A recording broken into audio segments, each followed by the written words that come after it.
I know Postal Joe, or what is it, Aunt Passion says, I know Martae worked hard on the intro, but the AI looks kind of odd. Well, it does to me, but that's the best I could do because I'm an amateur at this. I think it looks pretty solid. Yeah, it's solid. I don't think it's bad. It's better than nothing. But anyways. Yeah, exactly. I had an intro I was going to roll out, and this was the intro. We have a dual union that's going on right now. Let's go ahead and roll that out right now.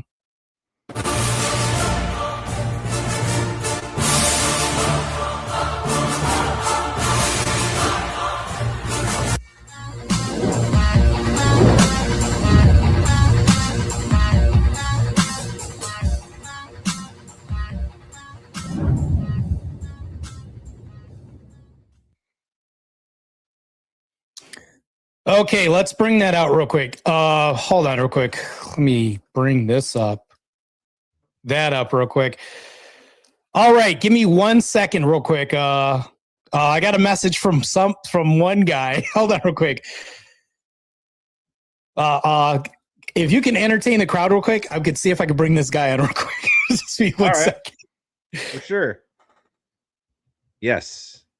So yeah, Martae, obviously he's talking to The Rock, Dwayne Johnson. Huh? That's who he is texting with. I don't know if you know, but Martae and The Rock, they used to work out together all the time. They would go not his daughter. not his daughter. That's not happening. Not his daughter. Not at all. Daughter, boom, down thumbs. But yeah, ladies and gentlemen. So anyway, about my story earlier. So yeah, Crazy Bone was a no-show, and so this it was unfortunate, and it was the downfall of the IWL. But you know, to my credit, the wrestling side was fucking flawless. The wrestling side was good, and that freaking the wrestling side of the show is up on the IWL YouTube channel. You could see it for yourself. But it was an ambitious project. It was ambitious, but I told myself if this doesn't pan out the way that I want it to, that's it. It's over. And that is when I decided to retire, because it didn't pan out the way that I wanted to. It didn't go the way that I wanted. It was a money sinker. It was a thumbs down. And that's when I was like, yeah, you know what? I think I'm going to take a break. And that break turned into 10-year retirement.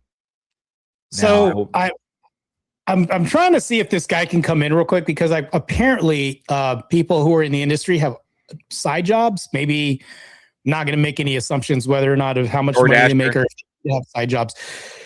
But he messaged me right now. I'm not going to say who it is, but I'm going to see if he can at least call into the show right now, because he may have time, because I'm like, if you can tune into the show, you could definitely come on the show for a second. This guy has worked with Snoop Dogg. He's worked with who else? And it's really weird. And I'll tell you this, how weird it is. He's met Jay Dyer. Shit, you not. He's worked with Jay Dyer and Jim Bob, but also mainly works with Snoop Dogg. It's so weird. But I'm going to see if he can. So yeah, it's a weird combination, but I'm going to see if he can come on the show for a second. We've been talking for a minute, but he just, of all the people that messaged me, he did. But we can kind of shoot the shit for a little bit. But I'll play Mass Pike's intro real quick. This was the guy where, you know what? Like, let's just say that he had an accident, couldn't come in or whatever, something happened. I want to do a redo on this on episode 4. We're just going to say that this one may be a bust if the other guy, who I don't want to mention, doesn't come in, that has worked with Snoop Dogg, work with Jay Dyer to some point, and Jim Bob does. Okay, this guy has worked with damn near everybody. You probably heard one of his pieces of music on the radio recently too. Actually, it's pretty decent hit. It's crazy, the people. But anyways, if he doesn't show up, I think we're going to do a redo on episode 4 and have him come in because I've been working with him for a while. It's not like him to not respond. So this is weird. That's why I have a instant response of concern more than anything else.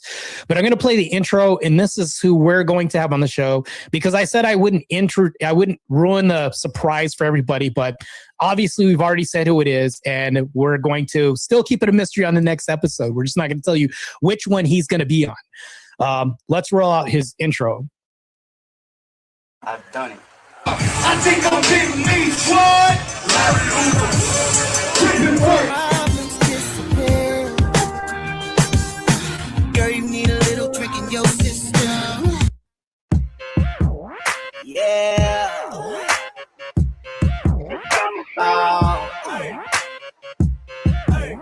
Yeah. Tell me what you want, I can get it for you. Baby, all you need, I'm the boss, I get it all for you. Just to be a man, baby, let me be your man. Okay, got you. Tell me what you want, I can get it for you. Baby, I'm all you need, I'm the boss, I get it all for you. Just to be your man, oh, baby, let me be your man. Oh, yeah. Prada and Louis, got them chains and diamond rings. Got some Maserati, baby, got it all for you. Just to be your man, oh, baby, let me be your man. Oh.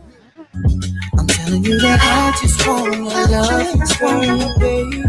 Oh, I just wanna love you, baby. Here in Paris. No love, straight Mars. First class from love, motion picture film is my show.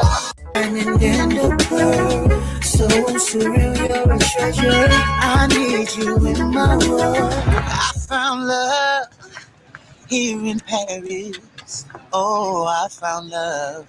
You already know we're in Paris, France right now. I can no good pretend. Answers in your tears. I am speaking for every man who says. See, we out here in Toulouse, you feel me? Your boy Max Mike Miles.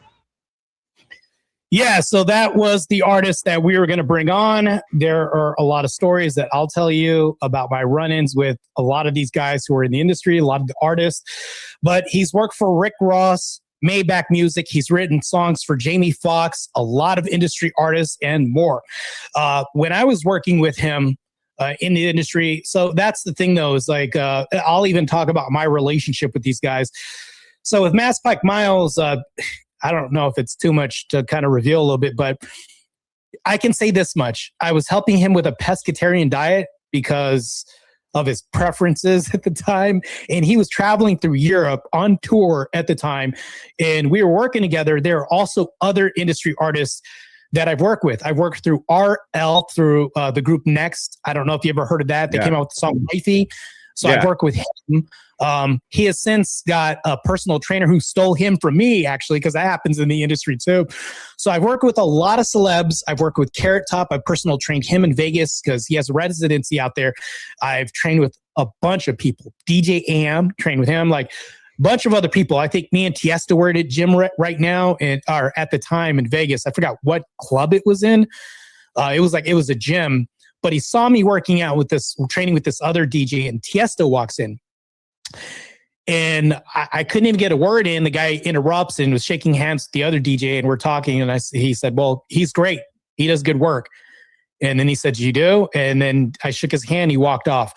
So I was like, I don't know if I'm going to be working with Tiesto or not. Like so I had a lot of run-ins with these people. There were times like when I told you when I ran into Jean-Claude Van Damme and Mickey Rourke, I got a training session with them, and I started training with them. And I don't want to go into that because I don't want to divulge too much information about what was discussed. But that was a great conversation. But I've met people who came and gone. Like it's crazy. Did you train Mickey Rourke for his role in The Wrestler? No, that was way afterwards when I was training with him, and he wouldn't stop talking. He kept talking about his first marriage, and I forgot what movie he was saying that he met her on this set. Like they met during that movie, and he was talking, but he kept all right, let me stop. I don't want to get into his business. Yeah. But Van Damme was looking, and Van Damme was like, will you just shut the like, we're trying to train here, and you're like talking about these. We came here to escape these problems. Like, yeah. It's like, so it's me, him, and Danny Hester, who had won the Olympia, the classic physique Olympia, the first one. He's the first reigning person. We're going to get him on the podcast. He said that he wants to come on the podcast, so it's only natural for me to get him on. And of course, if Danny's going to be on, you know who else is going to be on there at the time. So it's like, and then if Mickey's on, I told you that the reclusive so-and-so is going to be on. So it's like this trickle-down effect of like, if I can get one person to come on, everybody else is going to follow suit.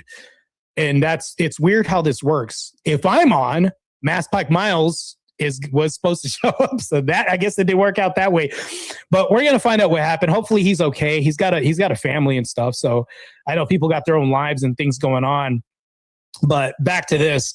Yeah, it's crazy, man. I've had a lot of experiences in the industry. I didn't want to get on here just talk about me and stuff, but a lot of these people, it's like if I go through my Rolodex, I'd be like, damn, I can't believe I met them and I actually know them. Like, and we have conversations sporadically. Maybe this person like once every 3 months, one person every month, one person every so often, like every other week or whatever. And hold on, here we go. First and foremost, I want to. Oh shit! Never mind. I saw a head. I was like, okay, hold on. Who's backstage? False alarm. False alarm. False alarm. So, I was like, what the hell? Hey, so Martae, my question I had for you is, these some of these people in the music industry, how come we haven't gotten a Martae Ruelas freaking song? Why haven't we seen you in the studio yet? What? Because I can't sing. I have other skills. They got auto tune. It would be perfect. Look, okay, if you're gonna put my feet to the fire, I saw you dancing backstage. You got rhythm. How come you're not a backup dancer? What's up? No, hold on. Let me go ahead and be a snitch and rat you off to your audience. You guys don't know this, but I can see him on camera as the music's playing. They saw he me. was bobbing his head. Oh, they did? Okay. Yeah, the guy's got rhythm. He could be a dancer. Oh, no, I can't. I'm like, no, I can't. Hold on. But by the way, there's no auto tune for dancing, though. There's no auto tune for dancing. You can keep Vic off of only OF if you make sure that you pay these super chats and make sure that he's paid up. Avoid that from happening so he doesn't become that kind of backup dancer. Let's avoid that. Yes, let's avoid that at all costs. No one has to see that. At all costs, yeah. So I don't know what's going on, but I hopefully he's okay, man. God bless my brother Miles. Hopefully everything's going okay with him and his family and stuff. But I had a bunch of questions lined up that I was going to ask him so that way people could get to know him. I know him pretty well, but he grew up having kind of like a semi-rough life, man. And I wanted to get him into talking about all this stuff and break down his roots, how he got into the industry, his meeting with Rick Ross and Maybach Music, how that got started, how the split kind of happened, what prompted it, without mentioning too many names because there's a little bit of beef I don't want to get into. Also, I do want to throw a nugget of drama out here. Vic, you and I were talking. There was supposed to not only be Mass Pike Miles on this podcast, but there was supposed to be somebody else who is associated with 50 Cent that I wanted on the podcast. But the only problem with this is Rick Ross and 50 Cent don't mix. So I'm just going to be honest right now because 50 Cent is beefing with T.I. With this beef going on right now, Rick Ross shot shots at 50 Cent. And the guy that's working on 50 Cent's new, I think I could say this right now. I think I could. It's not a secret. He's working on a paid in full series right now. And the guy's doing production for 50 Cent's music, the production. He's doing all that stuff. He's a good friend of mine. I was going to have him on the show, but because this drama popped off and Mass Pike Miles is associated with Rick Ross, I don't think that would have been a good combo. And then I had to play kind of middleman for a bit. And Ty had said, hey, we're a neutral party. We're not involved in this. We just want people to show up and be nice. And of course, that did I don't know. Possibly we can have them on at separate times if Mass Pike Miles wants to show up again. But my 40XL, damn it, I said his name. My other guy, maybe on at a separate time. But yeah, that's going to be a fantastic interview as well too. I met him through the sport as well too. So had a pretty fulfilling career, which isn't over yet, but it's pretty exciting knowing a lot of these guys. But also, I met a lot of friends along the way and made friends, and the brotherhood has increased for sure. Nice. Yeah, it sounds like it, man. Sounds like sounds like the brotherhood is pretty big, man, in your circles. So that's pretty awesome. There's a person in the wrestling circles who has without saying his name, you're going to know who I'm talking about. I mentioned his name. He's going to be on the podcast too. I don't want to. So audience, Vic's audience, I just want to let you guys know the reason why I'm talking in kind of mystery and being very ambiguous is because I do want to kind of sheath the names of, keep the name sheath of who's going to be on the podcast, because this prevents a lot of infiltration, people trying to bombard our comment sections, and nefarious people from trying to just disrupt these presentations that we're going to do. That's literally what we're doing, is a presentation of somebody's life and letting you get to know these people. Like Mark from Deadliest Catch was on, the guy from World War Debate on, some bodybuilding legends I brought on that a lot of people, if you're in that sport, you're going to know who the hell these guys are. Like all these people. I think I did. Oh gosh, I do want to say who this person is. I'll message you. Damn, I hate that I have to be ambiguous because the damn P-verse that's on here that likes to infiltrate and bombard channels. Like, if it wasn't that, I'd tell you guys who it is. But he's going to be on. I've been on his podcast. He's a big name. So he's going to be on. I'm going to send him another text. Also, I have another guy who's well known from a degenerate industry. I'll just say that. He's going to be on too, but he's also anti that industry. Everybody knows who he is. You guys are all going to know who he is. He's Ron Jeremy. No, not that bad. But Okay. he was in a very degenerate industry, but everybody knows who the hell this guy is. But he has since turned his back on the industry, is now fighting that industry, which I think is a good cause. And I do want to bring that to light. He's a star. You want to say he's in his own right to some degree, he's a star, ex-star. So people like this, I've met a lot of people, bro. Like it's but the person that I'm talking about is from the wrestling world. He's black and has alopecia. I'm just going to give you that. Vic, you're going to know what I'm talking about. Yeah, I know what you're talking about. Yeah. Okay, so believe it or not, me and him had an endorsement contract together, of all things. And the person lives in California who I just re-signed the contract with. He'll be on the show, but he takes forever to freaking respond. I don't know if he's just so busy with family and stuff, but that's just how these guys are sometimes. I'm going to see if he can come on as well too. I'm still working on that as well too. So all of this is working in the background as I'm setting up, getting more people on the podcast so that way people can see this. Yeah. So that's about it right there. As we wait, I don't know if he's going to be on, to be honest with you, just to be forthcoming with you, because he hasn't even seen the text. No amount of bringing this up is probably going to change that from him seeing that, but hopefully he's okay. I'll just say that. But yeah, I hope he's okay too. I hope everything's all good. Yeah, hopefully he's okay, because I mean, things happen all the time. Aaliyah took a plane flight, stuff happens, it's like, we don't want, anybody else to be harmed or hurt in their daily lives and not have a no-show because some safety issue or something happened, some family emergency. I don't know. So yeah, let's hope let's hope him and his family are okay and they're safe, What was I going to say? Yeah. According to the other person you're talking about, not the black person, but the other one. Yeah, it's curious. Like, I know him, he has an impressive like physique and stuff. So, do you guys, huh? Yeah, he's a big guy. Yep. And so, did you guys ever, you just know of him because you guys are just contracted to the same, sponsor, or it's weird because in the sponsor that we have is Christian, believe it or not. This is before I got baptized and converted over and all this other stuff. I was like Christ leaning. I was leaning into Christ during that time. But it was like, in order for me to work with them, I definitely had to turn away my degenerate ways at the time, and definitely had to leave that away. But I was already a pro at the time, and my past is not a good past, of course. But it's like I had a little bit of a wanting to have a redemption arc, but I didn't know I was going to turn pro. If I knew I was going to turn pro, I would have never did any of that BS. But getting into that, it's like, after some time happened, we'll call it a grace period. I had probably 7 sponsors. I was probably one of the most sponsored athletes in the nation during that time because I was a genetic phenom.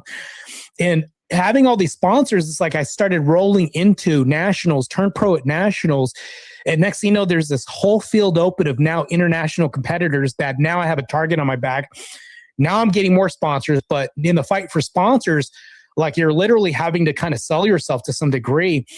But one thing that they look for is they research your past, they research your history and all this stuff. And I'm just like, damn, man, this is bad. But MHP signed me to a contract from New York. I got signed with a guy named Kai Grain, who's a very popular, famous bodybuilder during the time. He had almost won the Olympia next to Phil Heath. But I got signed under a contract with him and went to New York to sign this contract. And then, not to mention this, but I got signed to that same sponsor out in California. But she asked me a question. She was like, has your past changed? Are you still involved in? And I was like, damn it. These people do their researches. They do research, and they want to make sure that if you're going to represent their company, they don't want to have a blemish, man. So I don't know what I told her, but it must have been good and sincere enough to say, moving forward, I've renounced all that stuff in my past. And I got signed. Next thing you know, I'm finding out Bobby, never mind. I'm finding out that there's a guy signed to the contract, and then there's a big guy signed to the contract with that person. And there's other people like UFC fighters signed to this person too. And I'm just like, okay, we're all signed to this business. So I guess we're all a big family now. I was signed with all these people. So the person with alopecia, what federation were they with? Because I'm not too keen on wrestling. Well, he made a name for himself in WWE. So that's where he got big. And then after that, he took time off to do MMA. And then he went to TNA Wrestling. And then he went back to WWE, and now he's in AEW. So he's been in those good promotions. Yeah. He's been pretty big, Like I said, he made a name for himself first in WWE. So that's where he made a big name. As far as I know, I don't think he made a name for himself in the independents.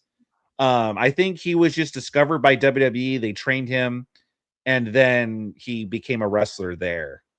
So Batista, no, it's not Batista, Davo. It's a black guy. So it's not Batista, but similar to Batista. Plus, also Batista's never been in TNA Wrestling or AEW.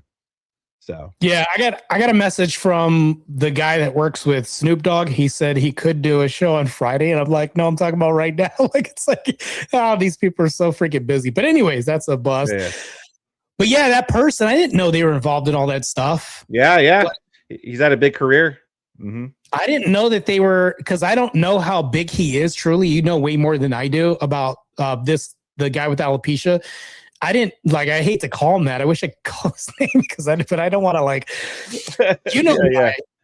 Yeah. So I didn't know that, but it's I'm working with people and I don't know their status or how big, but it's but I've had conversations with these people. They know who I am, but it's weird because I'm I don't know who you are. But then when I tell people like this, they're like, I don't know who they are, but they know who I am. It's weird for people to hear that. Yeah, like certain people that I can tell you about right now, they'd be like, yeah, I already know that guy.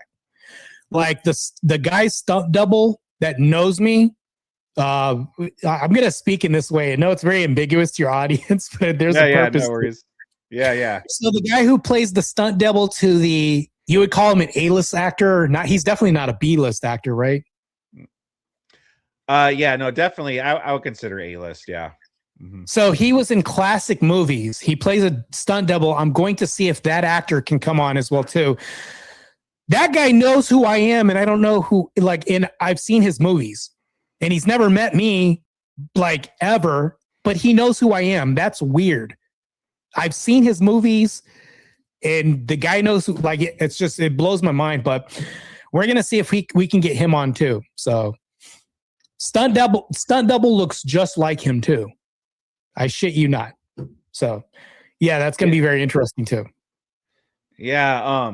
Yeah, this is like on a side note, I want to ask you, Martae, because you seem to have kind of like a big career bodybuilding and such. What made you want to go into like the debate, like the internet debate sphere and stuff? Oh, this is going to be like Martae, the celebrity guest. Martae is the impromptu celebrity guest today, guys. Oh my God. Okay, I guess I don't even know if I could call. I have like a box of magazines with photos of me in them and advertisements for bodybuilding and like supplement advertised. Like there's a whole box here that I have. I don't know if you can call me a celebrity. I mean, I am a pro in 2 different world classes. Maybe, I don't know. But I feel like it's too egoic for me to say that. What got me started was I started doing interviews. I got interviewed by RX Muscle, by different independent news outlets, things like that. When I turned pro, came here, there's like 4 or 5 gyms with big ass posters of me, all this other stuff. So I became like a local name as well too. Just coming here and then competing in Europe, doing all that, doing all these interviews. I found out that I didn't like, I was very inquisitive. So when people ask me questions, well, no, I don't think that's true. Well, why do you think that's true? Questions can kind of seem like an attack. So when I was asked during these interviews, the same questions again, like how many meals do you eat a day and all this, it became very boring. Yeah. So then I started learning in these interviews to kind of change the questions and reframe them to where it's like, do you think it's difficult to diet and get like to 4% body fat and still maintain a relationship? Because isn't that a form of male PMS? Things like that. When I started talking about this, it's like, okay, that's no longer talking about bodybuilding, but also there's overlap because we need to function in society and have relationships. That was very intriguing because there was a host that pushed back against that. And I said, no, we started kind of having a mini debate. And I didn't know I was like crushing people before I had these debates anyways. But that happened and it ended up blowing up and it got clipped a few times.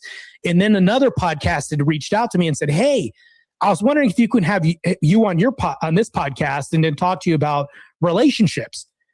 And I said, you sure you don't want to talk to me about sports? Because everybody else wants to talk to me about the industry, my stats, all this other shit. And, we just got this conversation. No.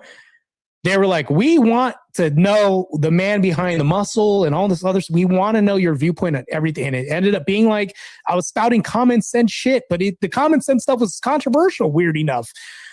And then next thing you know, I was on a different podcast debating over relationship dynamics and all this stuff. And it was like during the beginning of Red Pill stuff. Yeah. It just happened to coincide with this. And that's how all that got started. And during that time, I was like training some celebrities out in Vegas, traveling, doing all this, and also getting ready to compete in another show. Maybe it was like the Europa. Like this year or next year, I plan on doing the New York Pro. Like even now, I plan on getting back into this. But that's what I was making the rounds, just doing that. And that's how I kind of got into debate. Was I started appearing on shows that were non-sports related, but people knew me from sports. But I just started getting passed around to different podcasts, and they were just like, this guy, he just creates drama. And I'm like, because I'm spouting common sense things, this is crazy. Yeah. Oh, wow. All right. So then it just spiraled from there, and then it just led to you kind of just be like, hey, man, I like doing this. And so like you just started going around doing debates and stuff. That's pretty cool. Well, it wasn't just the fact that I like doing this, but I like talking about ideas and concepts. People can get very boring because I became like some object, like a piece of meat, if you will. Like people were just like, oh, look at this freak or whatever. And when you become this material object in front of people, they assume you don't have a brain. You don't have a mind. Yeah.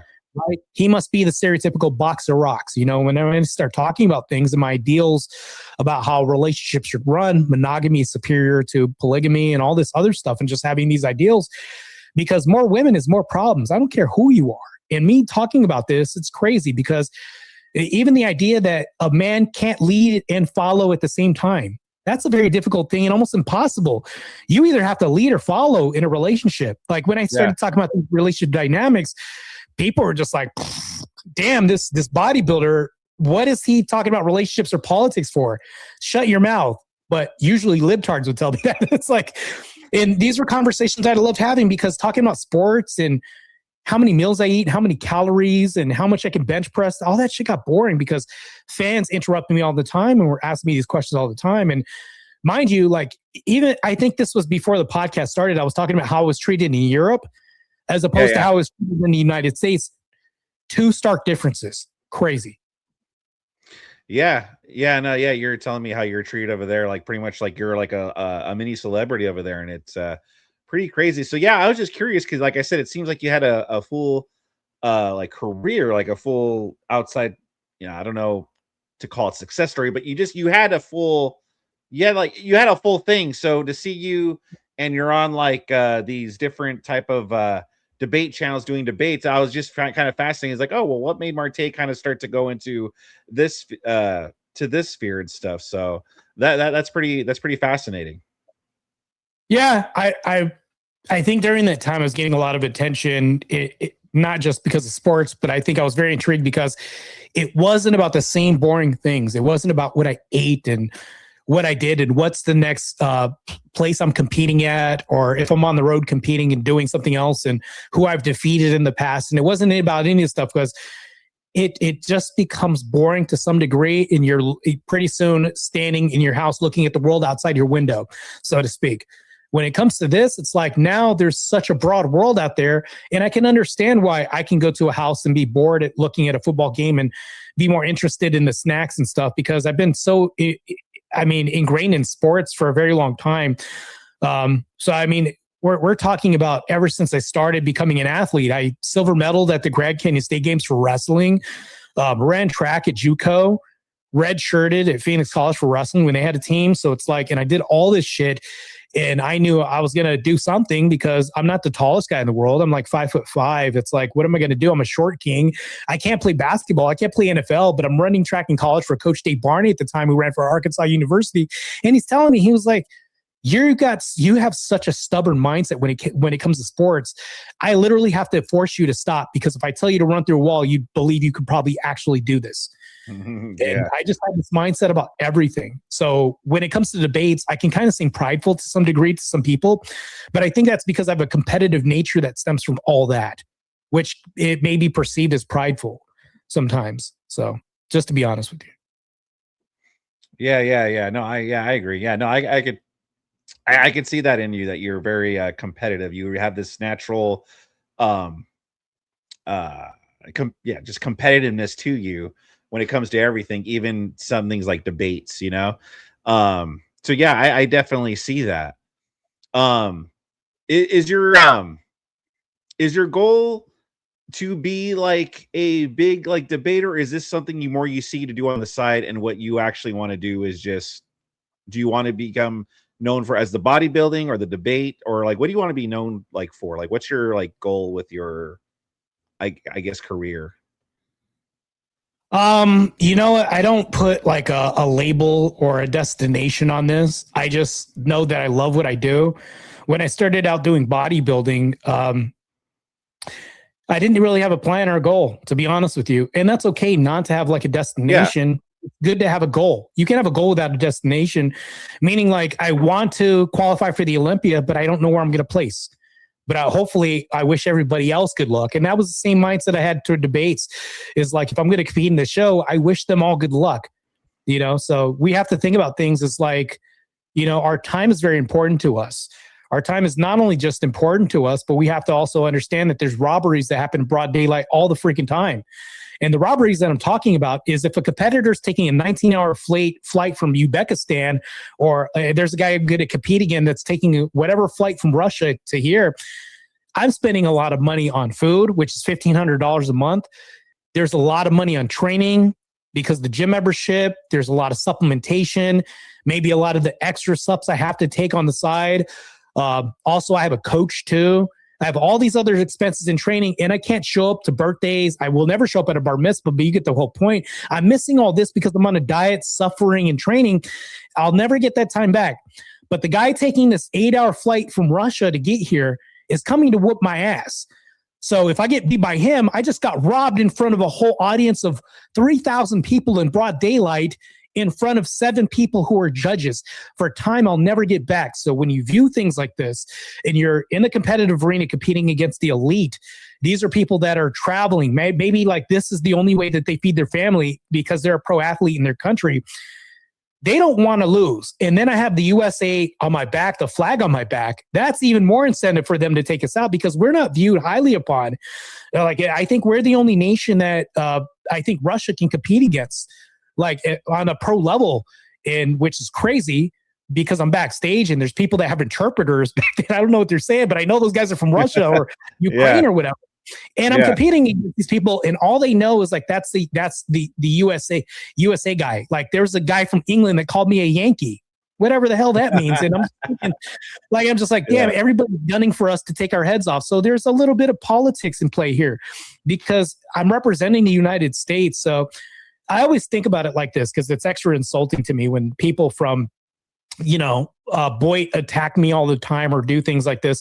It's like they don't know who they're attacking but I have to represent them to other nations. Like if I'm backstage and there's only 3 of us from the United States representing the United States, like we have to wear our country on our back. And then they go home and telling them how they whooped American ass coming back. Like I don't want people doing that and robberies in broad daylight and all this. So I have like a little bit of burden. I think that's good to have, man, to shoulder the burden of all this responsibility and hold this accountability of me have to perform on game day. I think that's good, man.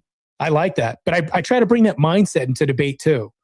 So I think that's a good point too, because in America right now there's such a divide, like, oh, white people, black people, this and that.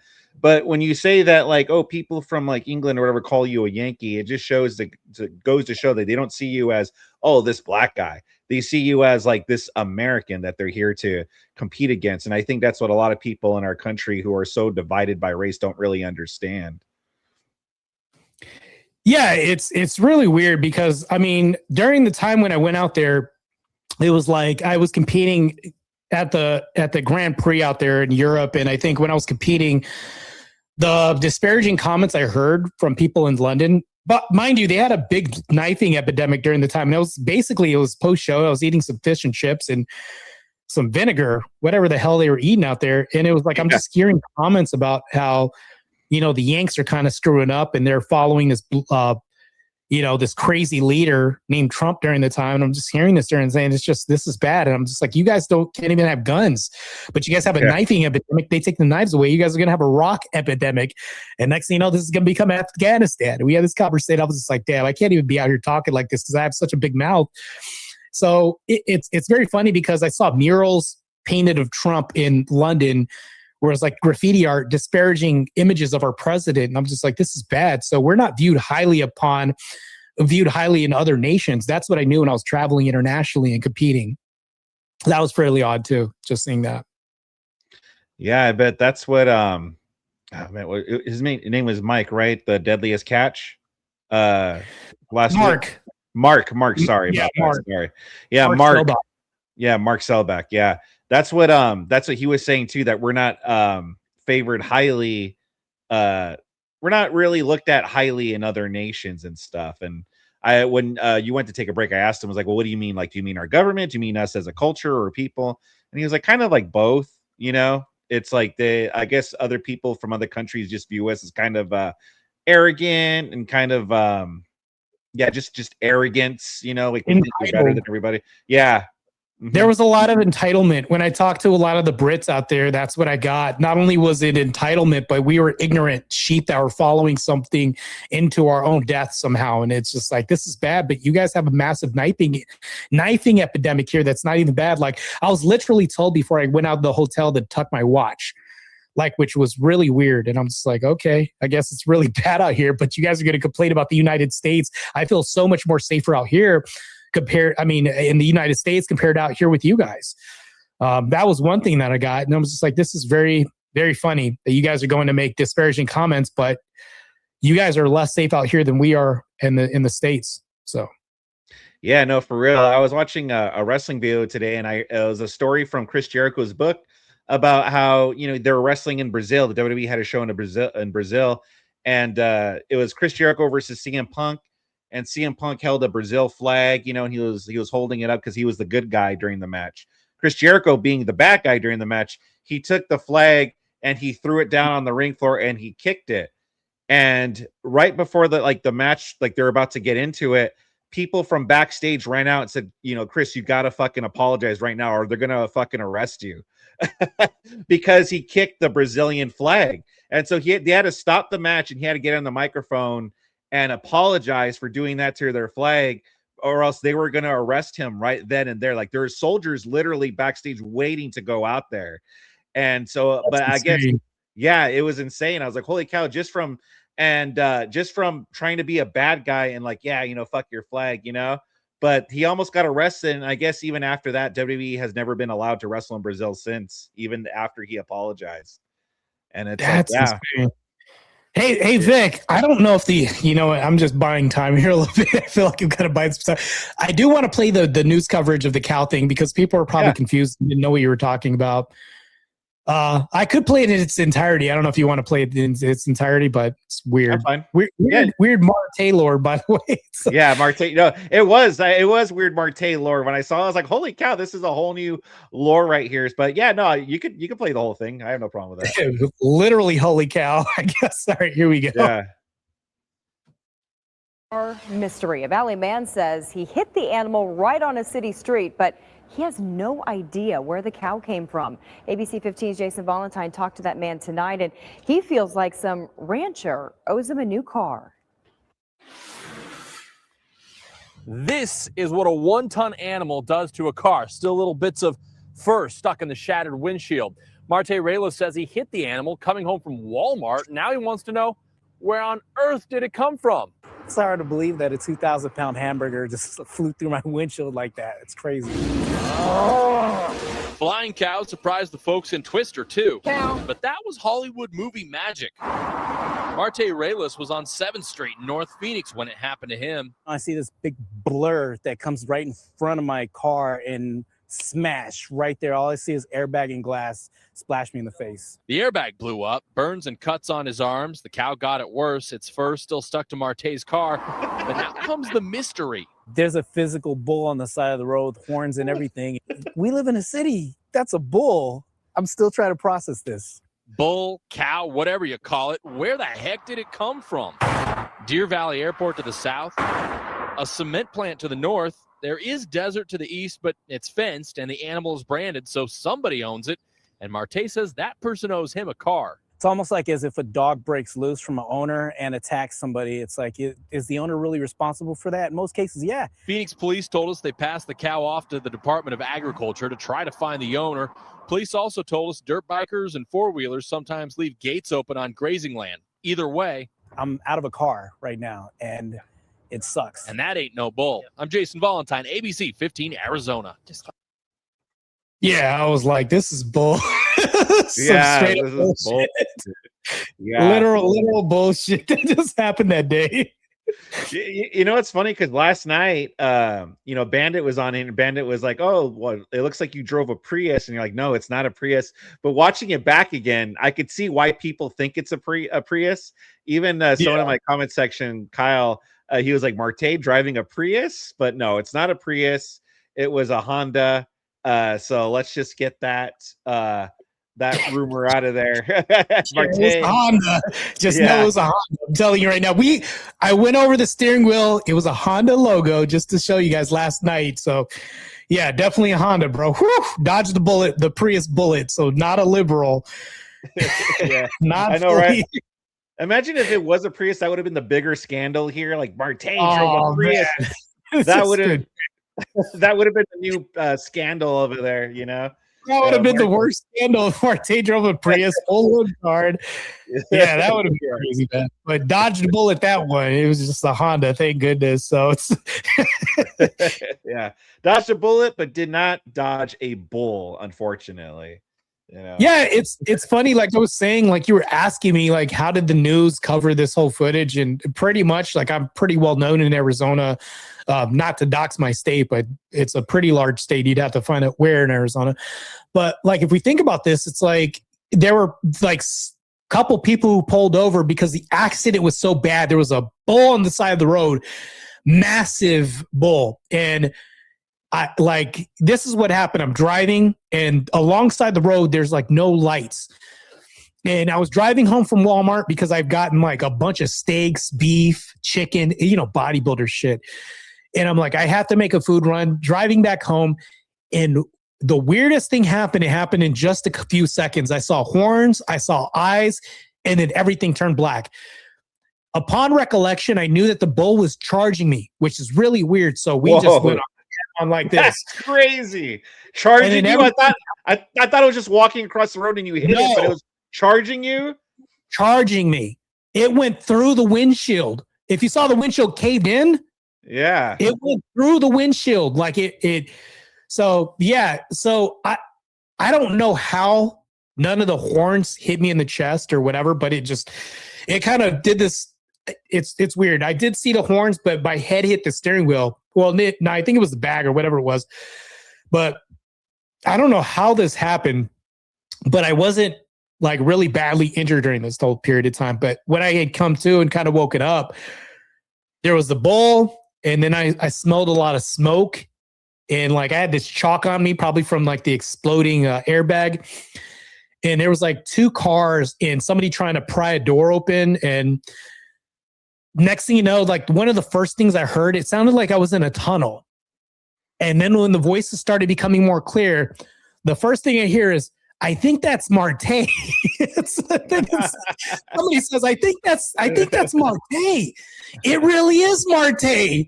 I don't know who this person is. It's like, I don't know who this person is.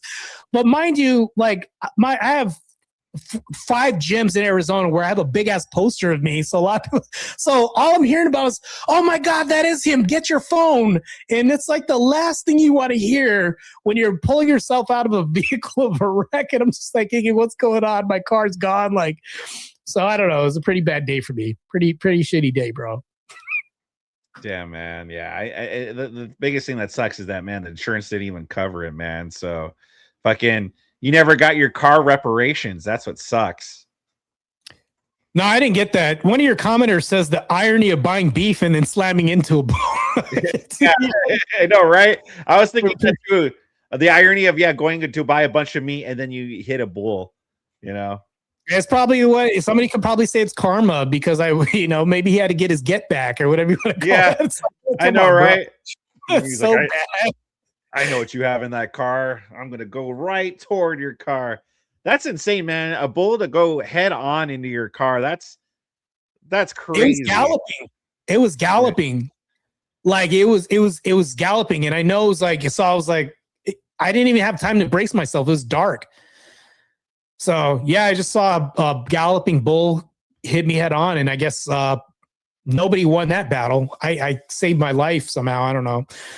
Just bad, man. Just a bad day. They didn't even let me. And I asked them, I was like, well, there's no compensation because my insurance is saying that this is a true act of God situation.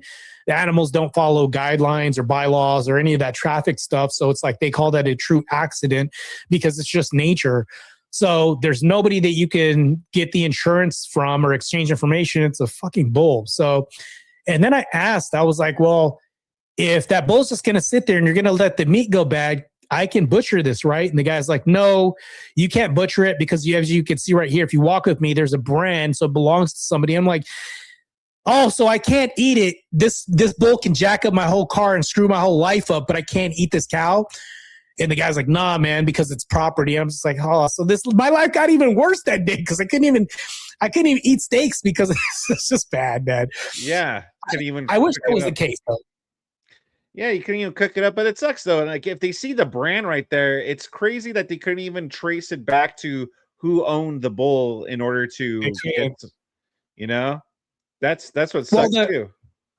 The guy, his name was Aldo Vasquez. He was like one of the reporters from Channel 5. He was like, is there any way that we can find out? Because he used the same logic. He was like, well, there's a brand, so it belongs to somebody. Somebody owns this.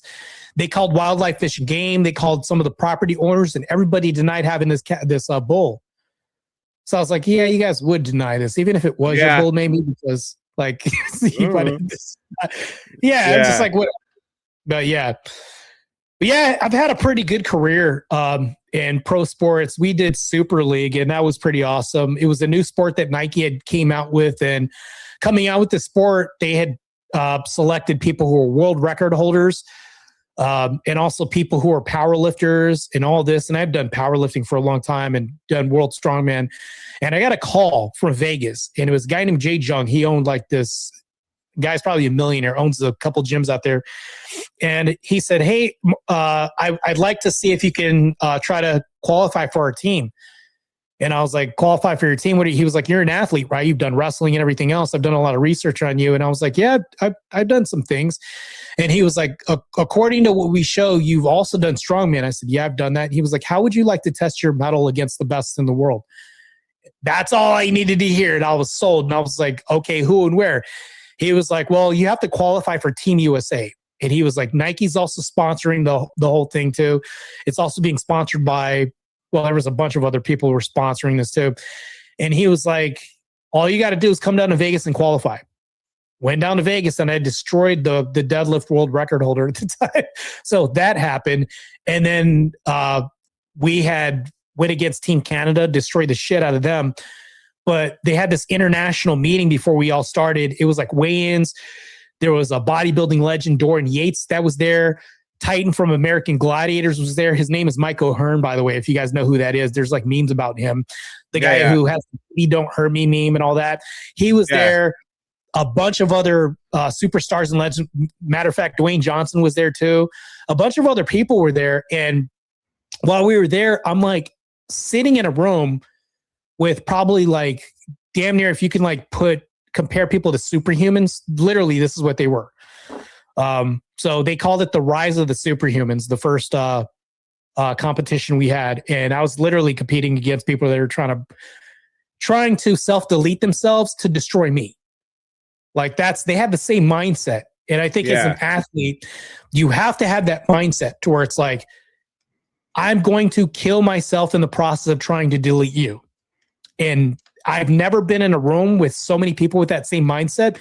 It's almost like there's this buzz. Like I'm there, Titan's there, Dwayne Johnson's there, and all these other people. And I'm just like, oh, I just want to run through walls. I want to just run through the opposition and destroy anything. They also had that mindset, but it's like everybody was seeing red, but it was the calmest seeing red moment at the athletes meeting. So these meetings are very serious. If you wear like a Adidas socks or whatever else at the event, you get fined $2,000. You have to wear all Nike. So you have to wear all Nike. There's like a fine for being late, $1,000 fine for being late. That's also in the IPV for bodybuilding. If you're late, you get fined a lot of money too for that too. So a lot of people don't realize that in the league, they'll charge you a lot for frivolous fines and petty stuff. But yeah, I ended up having a pretty good showing. I beat another world record holder that day. That was pretty good. I have some of the footage. I actually showed it to you in one of the clips I played. Where it's like me and Michael Hearn in one of the pieces of footage I had. There's also me and Rusty training and a lot of other highlight footage and reels that I have too. But yeah, that was a pretty good experience, man. I enjoyed that. I bet, and that's how I know that the bodybuilding industry hasn't gone woke or anything, because eventually that whole fining $1,000 for being late would have been put to rest, because someone would have said, well, that's racist. That's racist. They would have said that. Well, that's the thing though, is like, I mean, we have colored people time. So it's like, even with Emmett's whole controversy on like saying, well, no, it's 27 minutes. It's not 47 minutes. I'm like, well, I'm functioning off of colored people time. That's what we're working on. It's accurate by the raccoon standard. I'm just telling you right now, us coons consider that colored people time. So it's like, yeah, it was a pretty good gas last night. So that was good stuff, man. That was good stuff too. I like that. I enjoyed it. I enjoyed the back and forth between you and Emmett. He's a good sport. Yeah, no, he is. It was entertaining stuff. I was joking around. I was like, oh, I'm going to start my own news network. It's going to be MSV1C instead of MSNBC. It's going to be MSV1C, and that's going to be my news network. Yeah, that's what they Emmett. What's his name with Don Lemon's name? With Emmett Lemon. Yeah, oh man, he was so pissed. He was like, "Hell no." Yeah, Emerson Cooper. yeah, Emerson Cooper. What's funny is he was accepting of that. He's like, you know what? That's not so bad as long as it's not Don Lemon. He owned it too. I was like, oh, he's also gay. It's like, okay, yeah, they're both gay. Train one gay for the next gay. Okay, yeah, I know. That's what I thought was funny too. That he was fine with that. He's like, oh, and it's like, oh, all right. I mean, they're both gay, but okay, whatever. Emerson Cooper. So I will say that there's going to be a news network war. I posted in the Discord that there's going to be a war. These vampires have been sucking the truth out of media for a long time, and the Trash Panda Network is here to reconcile all this and dig the truth from the trashes of the dumpsters so that we all can be revealed. So yeah, that's why I wanted to come out with this, because I know there has to be a competing news network.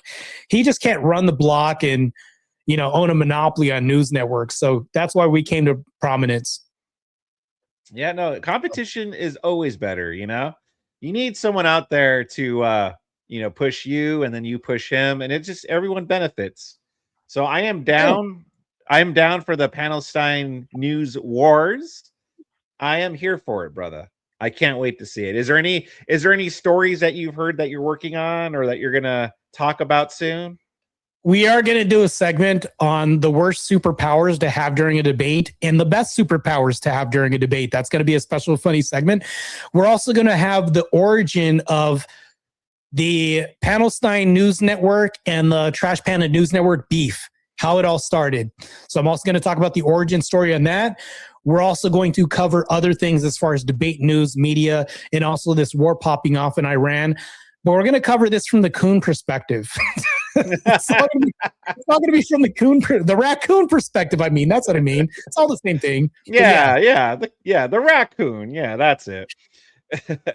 I thought that was funny too, the Trash Panda, because at first I was like, why the Trash Panda? And then when you're saying coons, like, oh, I get it.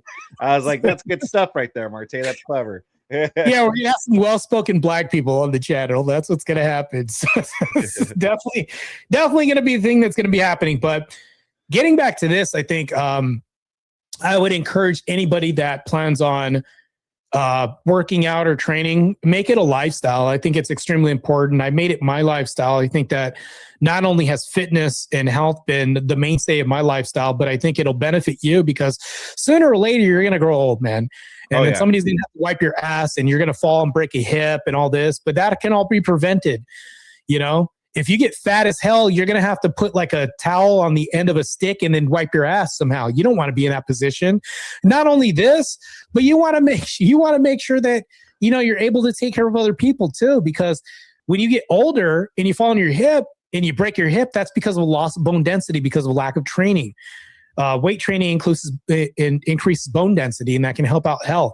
So these are also things that I also promote too. I don't talk about it too much because, like I said, before I got into debates, we were talking about everything in just pounding bodybuilding into the mud so much to where it's like, I live, eat, and breathe this to some point, and I never had a break, because once you're doing bodybuilding, you can't leave it, because you're eating 7 meals a day. It's at home. And then when you go, you're bringing Tupperware everywhere else with you. So it's like, you'll never escape bodybuilding.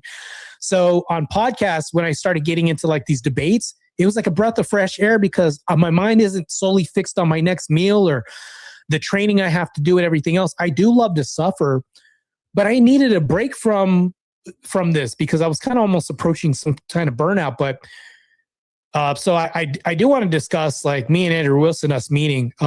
What happened though is I was on a podcast and I started getting into researching some of the red pill content. I feel like they had a point, but it wasn't grounded. It wasn't sticking to some point, because I was like, yeah, but I want to be in a monogamous relationship. I know having like more than one woman isn't good. Even though it's like, short time stuff and all this, you're still going to end up with a cold bed at night. That's not the future that I want. There has to be something more substantial. And to be honest with you, you almost missed Muslim Martae. That was almost the thing that was going to happen. And I can explain why. The reason why I was leaning towards Islam is because I noticed that if I wore a Jesus is Sissy Lala shirt in Walmart, I would have made it through the whole week. Might have got some ugly looks, glances, and things like this. But if I wore a Allah is gay shirt, I probably wouldn't have made it 2 days. Right? I probably would have got stoned, stabbed, or something would have happened because the Muslim community out here is pretty big too. So think about it. So I've lived in a disciplined state for the most of my life when it came to planning meals, learning how to control the passions of self when it came to dieting, discipline, staying away from temptation, desserts, all this stuff. Like I've truly mastered that when it came to all this. My impulse control was like S tier, all that. But I didn't see a reflection of this in society. And I looked at Western Christianity. Western Christianity was falling. Not only was it falling, but we had lesbian pastors. The rainbow flag was being erected. And I was like, why would I be associated with Christianity during the time? I didn't know what Orthodox Christianity was, mind you. But I did know that I didn't know a lot about Islam, but I did know that they were disciplined as hell. They were so disciplined that if you insulted their religion, they would do something about it. Like, I'm like, damn it. Well, at least there's something that's consistent there because there's rainbow flags at this one. There at this Christian church, there isn't one at this one. And I was like, okay, I think Islam is where I'm leading to because judge me if you want, but this is just my ignorance at the time. I was like, well, Andrew Tate seems disciplined and he's leaning into Islam too. What's wrong with this? What could go wrong? But I was on a podcast and I started looking into doing more podcast appearances and stuff like that. And I started watching the Whatever podcast. And I saw a man on there.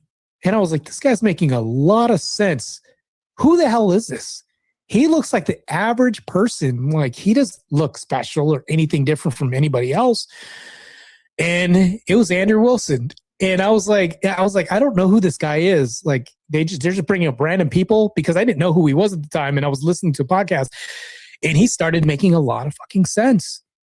And then I listened more and more. And next thing you know, I caught the next episode. And I was like, whoever this Andrew Wilson guy is, he's really interesting and has a lot of stuff to say. Then he brought up orthodoxy. And he said, well, if you ever get a chance to check out a parish. And I was like, so I started going online and looking this up. And I was like, oh, they're really disciplined. Discipline is really attractive to me. So I started leaning into that because I can't be a elite athlete, in the elite, and then function with some lackadaisical belief system. Those two are like, oil and water. They won't mix. So I started researching all this.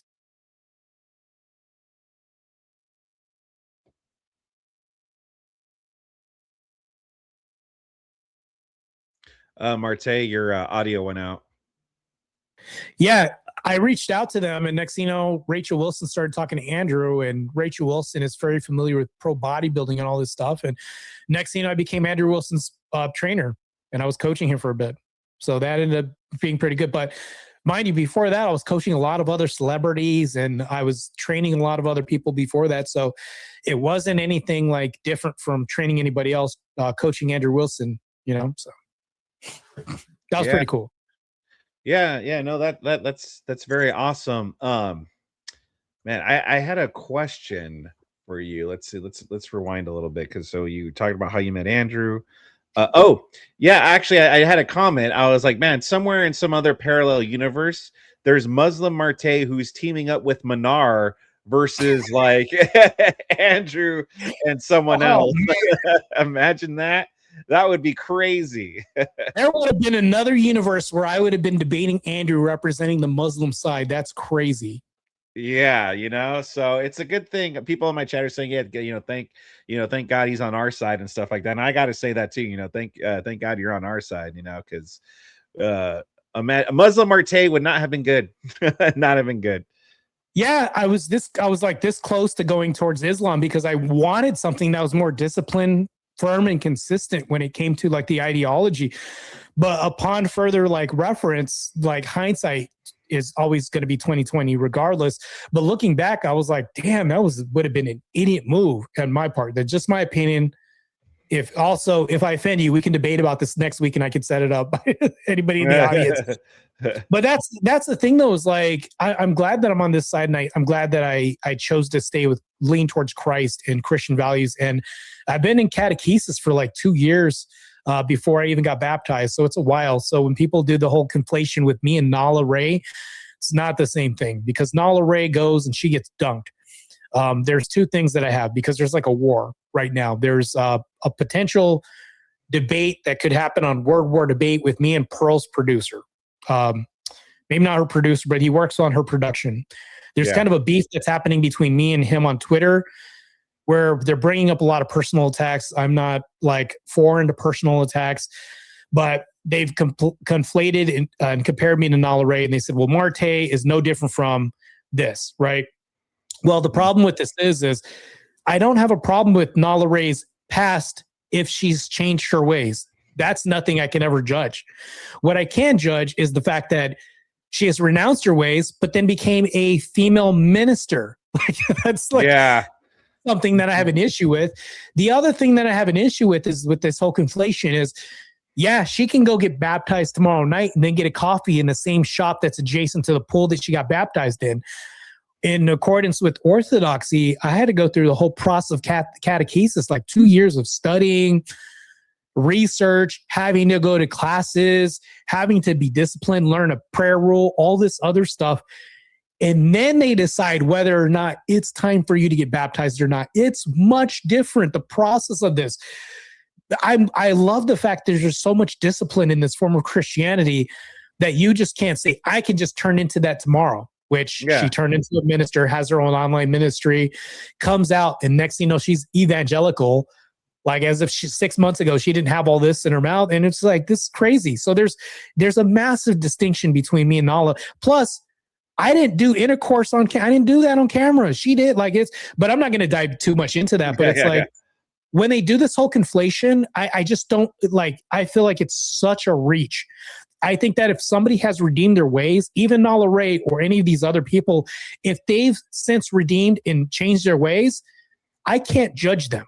I really can't judge them. As long as they're walking that walk towards Christ, we all should be given that walk, no matter what. Everybody should be given a chance, because if they were to tell me, Martae, you can't ever be forgiven because I'm a secularist and you're always doomed because you're past, that means that Christ died for nothing. That means that baptism doesn't work anymore and nobody should be given a redemption.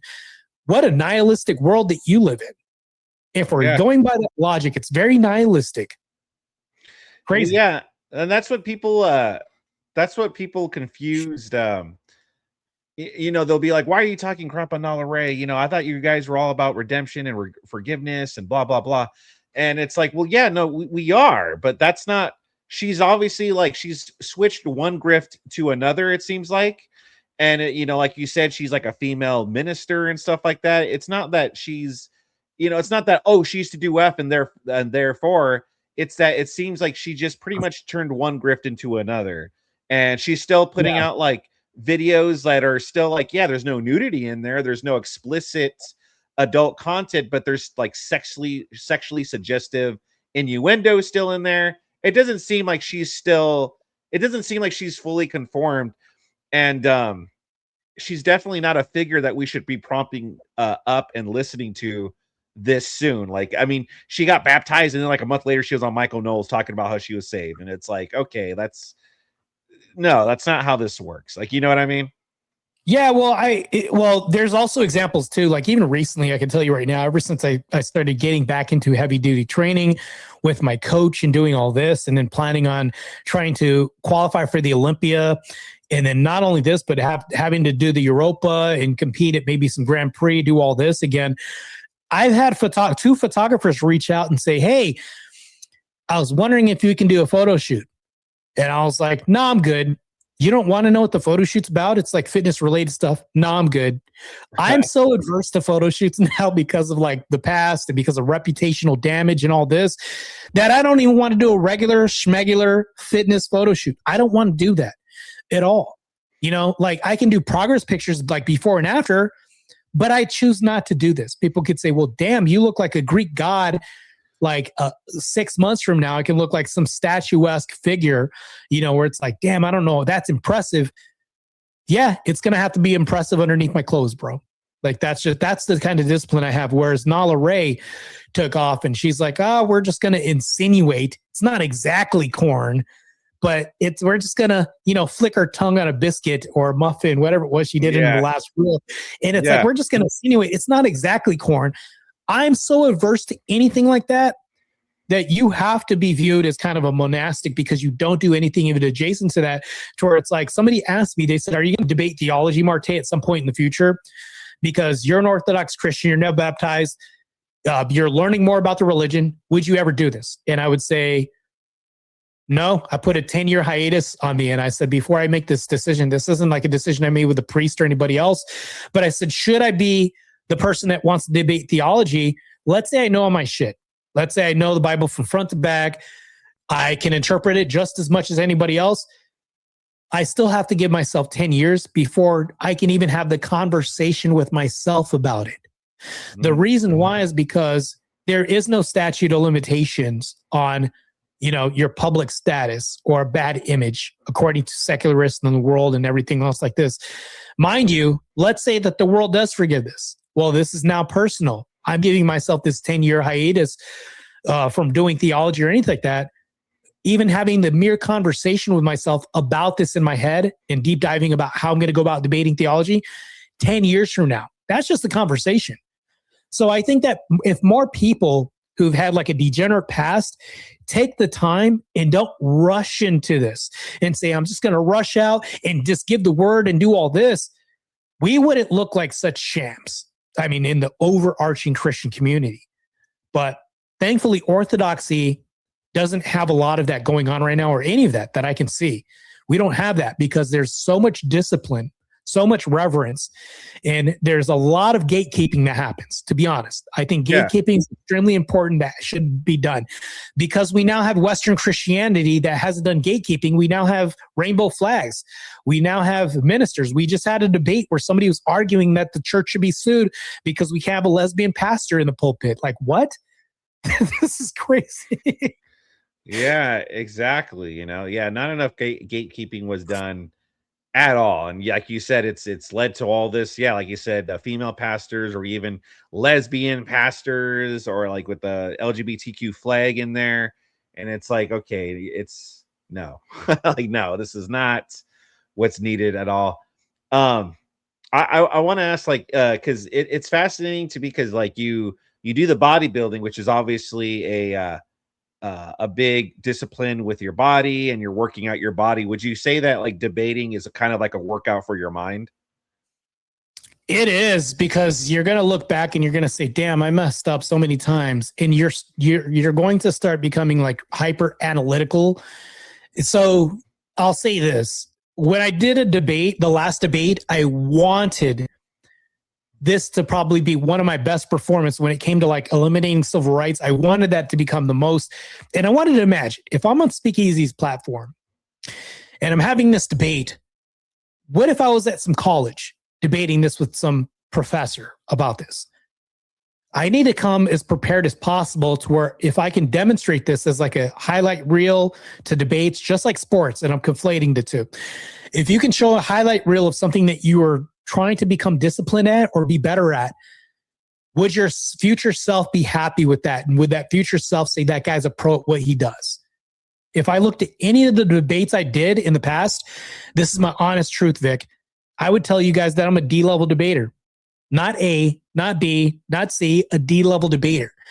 I think that I have so much work to do and so much improvement to do, even though I can say I've done like 88 debates. I've only, with the polls that came out, I've only lost 2. One of them was a narrow loss to Destiny.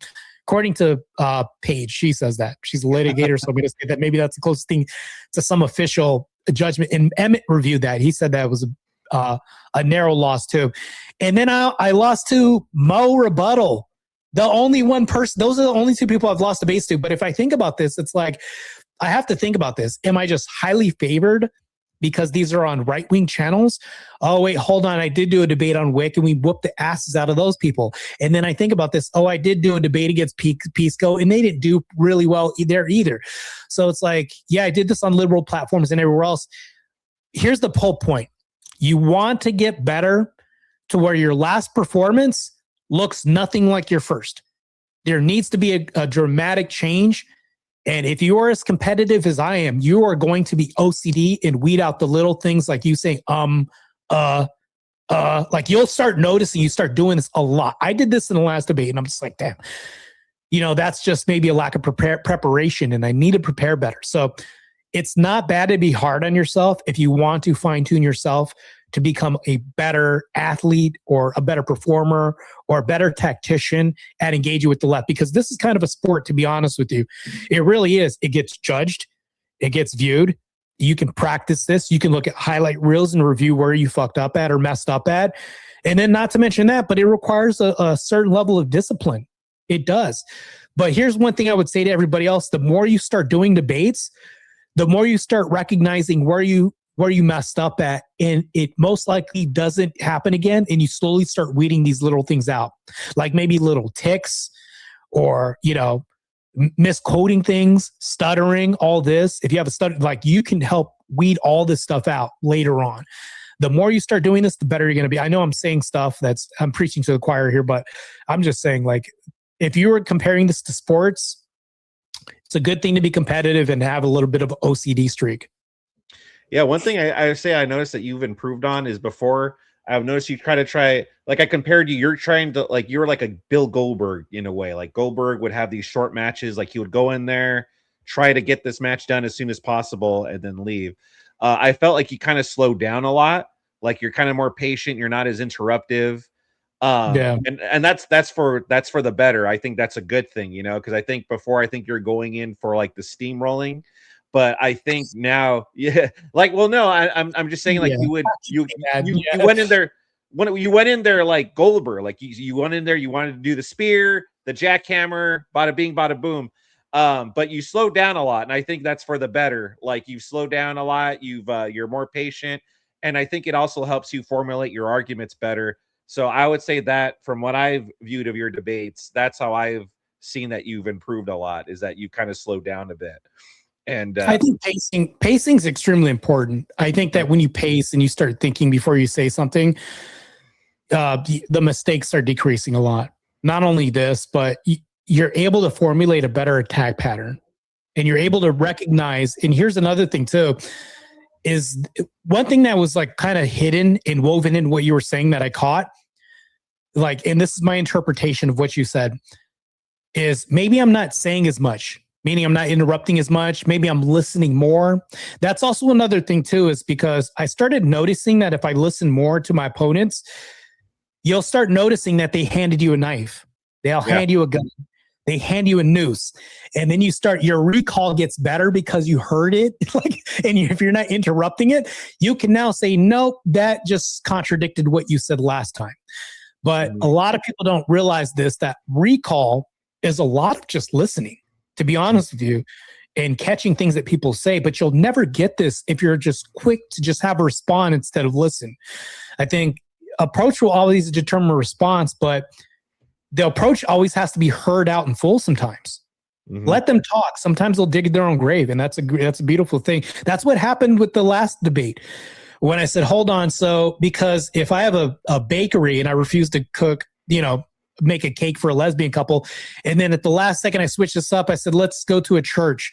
Do you think lesbians should sue because of their belief system that they're not going to? And next the guy was like, yeah, they should sue because So you think they should adopt their lifestyle and belief system and forego Christian 2,000 years of unchanged church historical tradition, culture, and all this for lesbian ideology?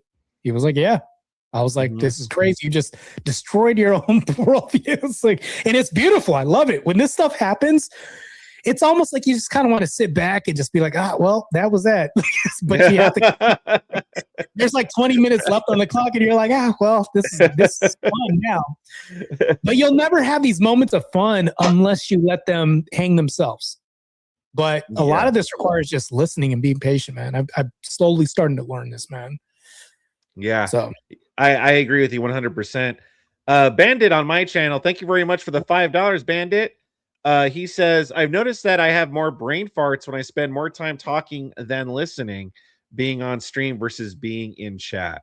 So yeah, I think he's just agreeing with your point that yes, sometimes it's better when you're just listening, because yes, you're giving him the knife or you're giving them the rope to hang themselves with, And yeah, you're absolutely right. I remember that from your last debate where, he said, yes, they should be able to sue. And it's like, wait, what? And so, yeah, that whole debate was funny. I was curious, what did you debate Mo rebuttal on? So I think I actually did pretty well. It was on the red pill not dooming men or something like that, not being leading to men's destruction. And my whole point was I was saying that red pill, what definitionally, what does that mean to you? Like we have to get into definitions. And I said, red pill is kind of like an awareness, an awakening of the mind of something, like an awareness to a reality that you never saw before. Like I got red pilled into something. And I was like, well, Christianity is very red pilled, isn't it? Because there's a part in the Bible that says it's better to live in a desert than in the house of a quarreling wife. And then there's another scripture that says the roof of a house.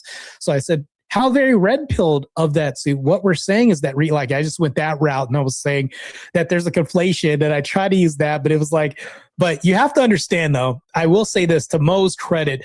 Mo's a very likable guy. Oh yeah. Very good guy. And not to mention this, damn you, Mo, you have a traditional family, you have Christian beliefs, and you're really likable.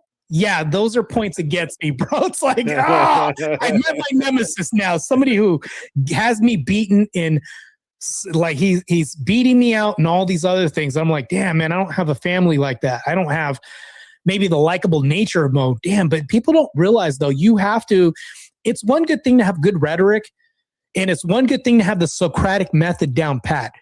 But it's another thing to be liked by the audience. And the audience like you because you're a really good guy and you have the ideals that everybody else should emulate. Yeah. Mo, my hat's off to you if you're listening. So, yeah. Oh, okay. Crazy. So, so they took a poll and then how much did you lose by? I don't know, but I still think I have it somewhere. I should have like a post that says all the scores that I've won or lost by. Mind you, all of this is just subjective, but isn't almost everything subjective in sports? Like bodybuilding subjective, it's judged by a panel of 7 judges and they have the main judge. It's like boxing is subjective. So it goes down to a decision sometimes and a judge has to decide. So we have to think about this. Even pro wrestling is subjective according to maybe scripts or whatever that is. All this is just subjective. So just like this debate you have to approach this as a sport. So yeah, there's polls that happen on Easy's channel after the debate, and they say, okay, who gave you the best argument for tonight, Martae or Mo rebuttal? Mo happened to win that night. My hat's off to him. I couldn't have lost to a better person, to be honest. Oh yeah. So yeah, no, I like Mo. He's a good debater. He's a smart guy. I like him. So yeah, I was just curious about that. I was like, well, wait, I didn't know you debated Mo rebuttal, but then I don't think I've watched it, but I do remember that you were going to debate defending the red pill. That you were on the side of the red pill for that debate, right? Yeah. I was a good I will play devil's advocate for positions that don't blaspheme Christ or go against Christian ethics. I don't think the red pill exactly goes against red pill or Christian ethics at all. I think the red pill, like I was saying, definitionally is an awakening or awareness of reality to some degree. Because when Neo, like I'll even conflate this with the Matrix, they said you can either stay in this delusional realm and be a liberal, or you could be a Republican and take the red. And what did he chose? He chose to be a Republican and fight for the best side, right? But to me, that's definitionally what the red pill is to me. So it's like if you take that approach, he just beat me off of saying that there's hidden axioms and. We got into this. I feel like I want to run it back with Mo and see who will win this time again. So it's like, I don't know. I'm kind of a sore loser in that way where I want to debate him again to kind of take that win back that I thought maybe I could have had. So. Yeah, no, that's good. Again, it goes to your competitive nature. You know what I mean? But that's a good thing. But that's a good, that's a good argument that you took using the Bible in order to cite like, oh, see, look, red pill does take from Christianity right here. I thought that was a pretty interesting. I'm gonna have to go and watch it. Like I said, I haven't watched it yet, but I think I'll go back and watch that just to see how it went. Yeah, it's interesting. I remember when you had your debate channel come out. I think I might have been one of the first debaters. Was it Andrew Wilson or me? No, you were the first one. It was you and that one guy. I forgot his name. Huh? I forgot what he was, but he kept interrupting and he was just so bad. You had to mute You had to mute us in that debate. It was just so bad faith. I had to put the timer too. The timer on too. Yeah, you had to put this is so bad. And this is why I like debating people who are used to doing debates and who, like Rachel Wilson's debate recently. Her intro opening statement that's supposed to be non-interrupted was interrupted twice. Yeah. And I'm just like, of course it's going to piss James off. And then she started cursing at James. And I'm like, oh, this never ends up well when you curse at the moderator and then you interrupt people's opening statements and all this. And it's like, of course he's the moderator. He's going to say, well, if you're going to do all this, cam up then. And then when she refused to, it's like, then it's all bad. It's World War III, but it's like, I got into an argument with somebody, not an argument. We got into a little debate. It's somebody online. And he was like, well, you know, just because she didn't cam up doesn't mean she's cheating. And I'm like, okay, well, let's concede the cheating. Show me a debate where somebody interrupts twice and curses out the moderator and it goes well for them. I'll wait. So, but if you think about it like this, even if we concede the whole cheating thing or whatever, like on the optics, she looked like she was violating all the rules of this channel and even went to attack the moderator, which is crazy. But like we have to think about this. Like on your channel, that's what happened. The same thing happened. The guy kept interrupting. I don't know if he interrupted my opening statement, but I wouldn't be surprised if I remember that he did or not. But yeah, that ended up pretty good debate, I think. I think I won that debate in the poll. I think you had a poll then too. Yeah. As far as I know, you won every debate that you've done on my channel. And so yeah. Yeah, but, I think I've won every debate on Speakeasy's channel except for the one against Mo. I've won every debate on Wick's channel except for the one against Destiny, according to my peers. So if I'm wrong, anybody else chime in and tell me if I've ever lost any other debate. This isn't like an act of hubris of me saying, oh, I'm undefeated and all. I can... Humble me, please. If you're a really good debater and you find a great topic, I'd love to debate you because you're just going to make me better.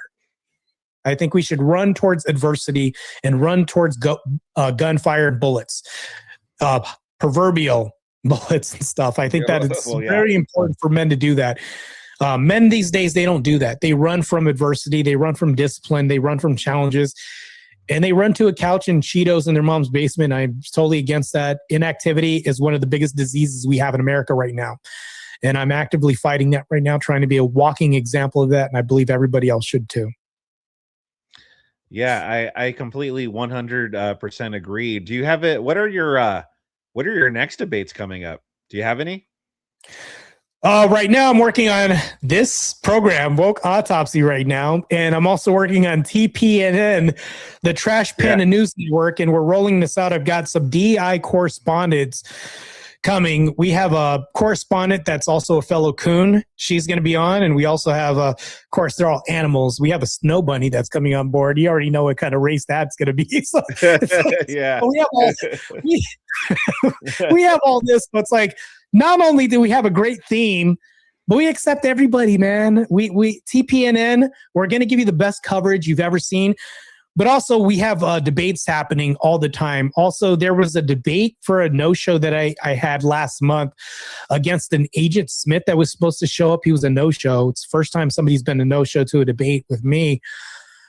Liberal, I know there's a Agent Smith in the Crucible, but this is like a very liberal Agent Smith. If you're out there watching, please don't run from this fade. Like, I don't want you to run from the fade. Let's run this debate back because you missed it. I don't know if you were late for the appointment like Mass Pike Miles was, but if you can, you are going to debate ICE is a net negative for the country. That was going to be the debate prompt. And I'd love to debate why that is. So yeah, I look forward to that one if that is going to happen. Yeah, man. These debate prompts sometimes are wild. Like you see the Circa versus Rob Noor one that happened recently on the Noor prep. Yeah, that debate. Was great. That was a long. Yeah, let me tell you what. I don't know what Rob is drinking, but he better throw in some Gatorade for these marathon performances he's doing. He better wear some Asics, some good running shoes, because this guy is lasting. He has an Energizer battery pack or something going on. I don't know how the guy does it. Yeah, I don't know how he does it either. I call him like an Iron Man, dude, because he just Energizer Bunny. He just keeps going and going. But that prompt was wild about how a secular nation is better for Christians than a Christian nationalist nation. I was like, well, this is like the wildest prompt I've ever seen. Like, how is that even possible? You know? And he didn't bring any arguments that changed my mind. I don't know if he did with you, but still, sometimes when you hear these prompts, it's like, oh, you know what? Speaking of you, Martae, I believe this one involved you. Remember, there was like a debate. It was like you and Rachel versus Soy Pill and Radical Coder, I believe. And the prompt was destroyed them. The death penalty, yeah. And that was another one where the prompt was like, this is why prompts are important, you know, because prompts could absolutely break you if you're not careful, you know. Yeah, it was. I remember it was on She Who Shall Not Be Named network, her platform, and I remember her saying that this is the last debate Rachel Wilson's doing because Rachel was going to take a break, and also she was having some problems with her voice during the time too. Yeah. And it was like, we're going to do this, and we're going to go all the bang, and we're going to destroy these two people. It was going to be Soy Pill, and I think it was Radical Coder. Yeah. And I remember that's like an opening clip that I have, and I was like, do you think that there would be more KKK in the South at night or less if this was the case? And then Soy Pill was laughing because he knew I just destroyed their whole argument. And it's like me and Rachel just went in, guns a-blazing. Those guys got destroyed during the whole debate. It was good. I loved it. Crazy prompt, though. Yeah. Alongside crazy prompts, yes. For somebody to argue against this is crazy. I think the craziest prompt that I've ever debated was marrying first cousins and the justification of this. That's probably one of the craziest debate prompts I've ever had. Yeah, that was insane. But I'll never forget that one because it was pretty much like, oh, Soy Pill was like, well, I concede that, yes, a death penalty is a deterrent to crime. And then it's like, you guys were just like, well, that's the debate then. That's what the prompt is. Yeah, that's the debate. Yeah, we said that's the debate. And I told him, I said, well, in Saudi Arabia, if people were offing gay men because of certain things, do you think there'd be more homosexuality or less? They're like, well, there'd be less. It's like, come on, how many times are you going to concede this whole debate? Like, it was like I was telling them that during this whole debate. And I was like, I just gave them a simple premise and they kept falling into it. And it's like, Ryan wasn't any help. So it was like us versus Soy Pill, really what it was. So yeah, it was an interesting debate. Yeah, it was you guys versus Soy Pill. But Soy Pill's the one that conceded. Ryan was still trying to like, well, no, wait a minute. Like he was still trying to save it. But he was in denial. He took the blue pill. Yeah, he was in denial. You know, he was still trying to be like, well, wait a minute. No, well, wait a minute. But Soy Pill even was even like, well, no, yeah, it is a deterrent, man. And then that was it. That was the debate. One thing I'll say, though, is I've debated Charlie. It was me and Fatty versus Charlie. And we whooped the shit out of them. It was Charlie and or Chuck. Me and Fatty versus Chuck. Fatty didn't help me out too much, to be honest. So it was like me versus these two women on the liberal side on Wick's channel. She got destroyed. That's still on my channel. And then I was like, hey, there's this debate that's coming up, Andrew. I was wondering if we could team up. And then Andrew was like, sure, let's do it. And then next thing you know, I had contacted this guy who worked for the LA Times. And I was like, I knew how to source liberals from threads. And when I sourced this guy that was a reporter, journalist for the LA Times, he was the guy that I found because I discovered him with Charlie. And I forgot what that was, but Andrew had brought up his famous quote saying, you know, there's an island off the coast of Papua New Guinea. Papua New Guinea. And he was like, have you heard of this? I was like, I already know where he's going to go. But just understand, though, I will say this, though. There's this massive distinction between me, and this is why I'll say that I'm a D-level debater. Even though I don't lose a lot, I'll just say that and be humble. It's because when you put me against somebody, as even a partner with somebody like Andrew Wilson, I become mute. And the reason why I become mute is because you're almost at a halfway point of like, am I going to be a speed bump and get in his way? Like, I don't know what points I'm going to bring up because the last point he brought up was like, damn, I couldn't have said it better. And the whole debate, you're saying I couldn't have said it better when Andrew was talking the whole time. It's like, you have to think about it like this. How can you outdo your partner to some degree or give a better point? That's Andrew. This is the Michael Jordan of debate next to you. And you're like, okay, I have to offer a more compelling point than he just made somehow. Yeah. Good luck, bro. Good luck. And Chuck had said this. She was like, you didn't say anything during the whole debate. And I was like, I was sniping. I was in the back sniping. And it was like, I didn't know. Because it's like, that's Andrew Wilson, bro. I think that if you have Andrew Wilson as a partner and you're doing the debate and you don't say anything, I understand. Yeah. Andrew Wilson is like debating 5 people in one. Good luck, man, having a word in. Because if you're going to think that you're going to offer a more compelling argument than the man himself, good luck, man. Because I wish you the best. It's tough. Yeah, I know. I remember, I think when I reviewed that debate too, I was like, oh, it's an easy night for Martae because, it's going to be Andrew just cooking the whole time. But, I totally understand because, it's like, it's Andrew Wilson. And it's like, it's at that point, it's like, oh, am I only going to be hindering him or whatnot? Like, what more could I really do here? Andrew is pretty much a one man. Like you said, he could take on all of them at once, So, yeah. The guy's doing like debates at DebateCon, Andrew versus 5 people, things like that. So that's where I had the debate idea. And I was like, I'm just going to just battle 2 people. That's when I had Mr. Work and Menard come on. Yeah. And I think I had another 2v1 debate. I forgot where that was too. Right after that, I had another 2v1 debate. Where the hell was this? It was somewhere, either somebody didn't. Martae. Martae. Both these. It was sort of situations. I forgot what it was, but yeah, that's one of the debates I had on your channel. It was a handicap debate. It was me versus those 2. And I was like, I don't mind doing this because I felt like that was my way of redeeming myself for being quiet and mute during the whole Andrew Wilson debate. So if somebody says, well, you didn't really say anything, but I was like, I did a 1v2. I can always revert back to Vic's channel and say, look at what I did here. You can't tell me I'm mute if I'm destroying 2 people in one debate. It's just me. I'm outnumbered. You're supposed to beat me because you have numbers on your side, but it's like, nope. Yeah. So that ended up being pretty good. But I ended up doing another 2v1 debate after that. I forgot where. It's probably on my channel somewhere. I got to look. I've done so many debates. But yeah, there was another one after that where I destroyed 2 other people. Ended up being a pretty good debate too. Nice. Yeah, no, definitely. I mean, like you said, like no one could really blame you for not really saying much. If you're teaming with Andrew, like I said, he could, he's a force, he's an absolute force. Yeah. What do you do? What do you do, bro? Yeah, exactly. So, but I think you doing the 2v1 was definitely you challenging yourself. And I think you did pretty well handling Workademics and Manar. I think that was, a good showcase for yourself and a good way to test yourself. Menard is a lot to deal with, mind you. And then Mr. Work was like, and think about this, Menard was probably like the more rational one here because Mr. Work kept almost bombing his own arguments for Menard. And it ended up trading off because one ended up destroying their argument and then it switched off. Yeah. Switching off, and I was like, you guys are both trying to save each other's argument and bail each other out. So I was like, so you guys are doing some of my work for me on your end. Brilliant. I love it. I'm trying to remember, but I remember there was one point that they made and it's like, dude, are you really making that argument?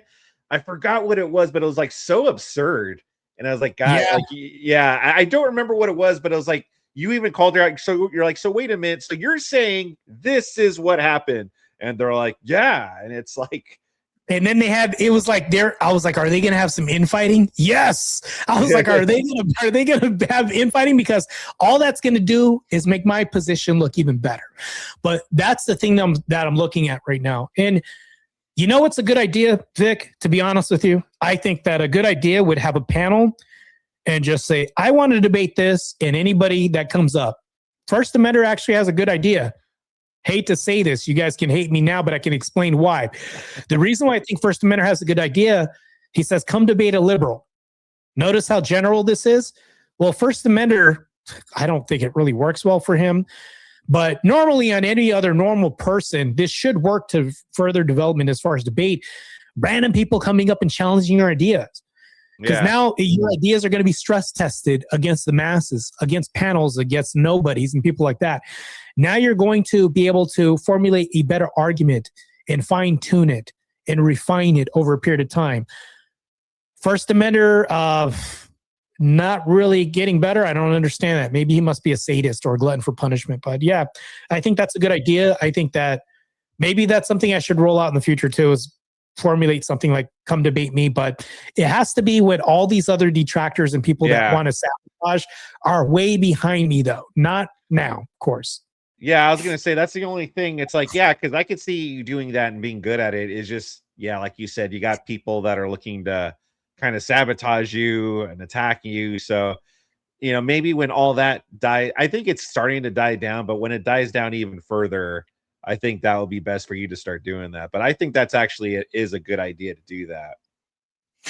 Yeah, that's why I held the stream yesterday. I think drama that is unnecessary is not good for a channel. I showed graphs on how it hurts you monetarily, on how it causes burnout of a channel, on how, not to mention this, but it's the equivalent of fast food that you're giving to people because it's devoid of any value, right? And also not only this, but it creates a short attention span. People rubberneck to your channel, but then when it looks like it's repetitive beef, they turn away.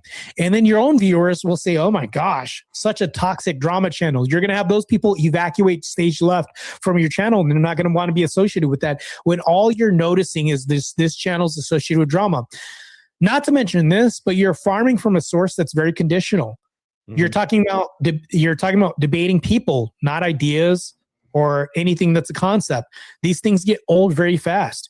They do. And then things fall apart. Your channel collapses from the inside. And then not to mention this, but your own people will eat you alive. They'll call you a contrarian if you come at them.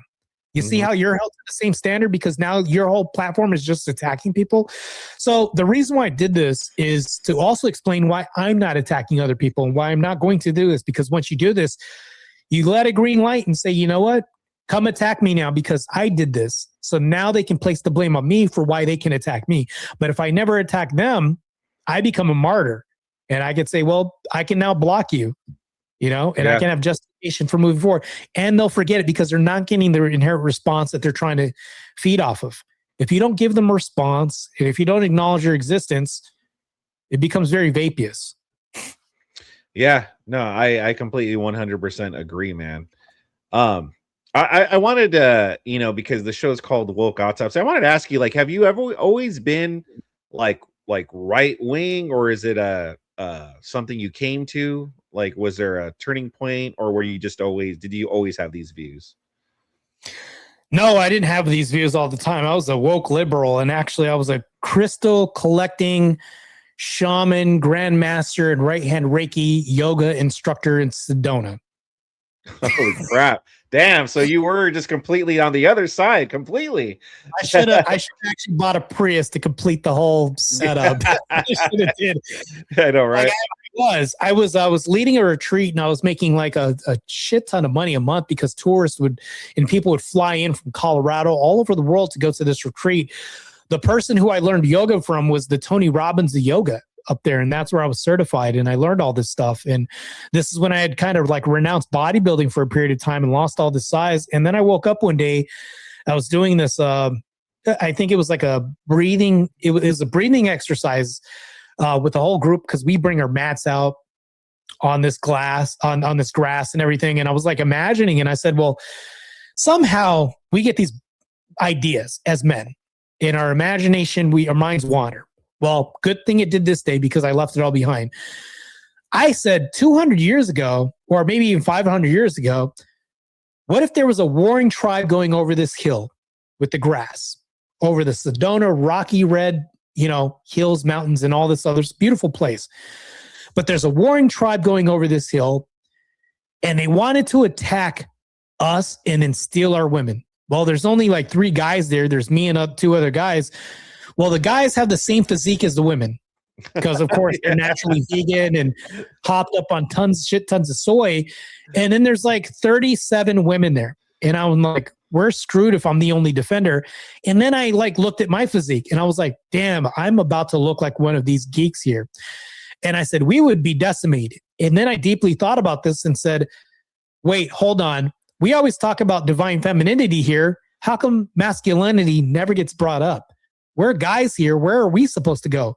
wait, hold on, I'm leading this whole group. And this whole revelation happened. And I was like, damn, man, I need to go find divine masculinity, whatever that was, because I was so far from Christ, so far from everything else, that I had noticed that I was participating in one of the biggest narcissist grifts ever. That was a pyramid scheme. And that's all it is. When you're a part of a spiritual community that is saying you can do no wrong because Mars is rising over Jupiter, and you could blame it on being an Aquarius because that was just the off week that you had, you have no accountability, and it turns you into the narcissistic person. And when you could pawn off accountability to everybody else because maybe the stars weren't aligned that night and you haven't meditated good enough, you're basically deifying yourself if you can forgive your own self and just say that you're always constantly right.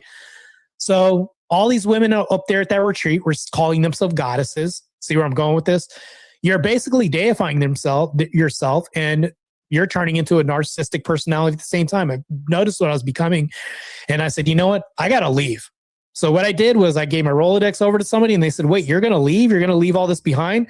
You have a ton of appointments, and you're going to lose a lot of money. And I said, well, blame the universe. Blame whatever it is you want to blame. Yeah. And I drove all the way to Phoenix, where I had like my condo. Drove back to the condo and said, you know what? I'm done with this shit.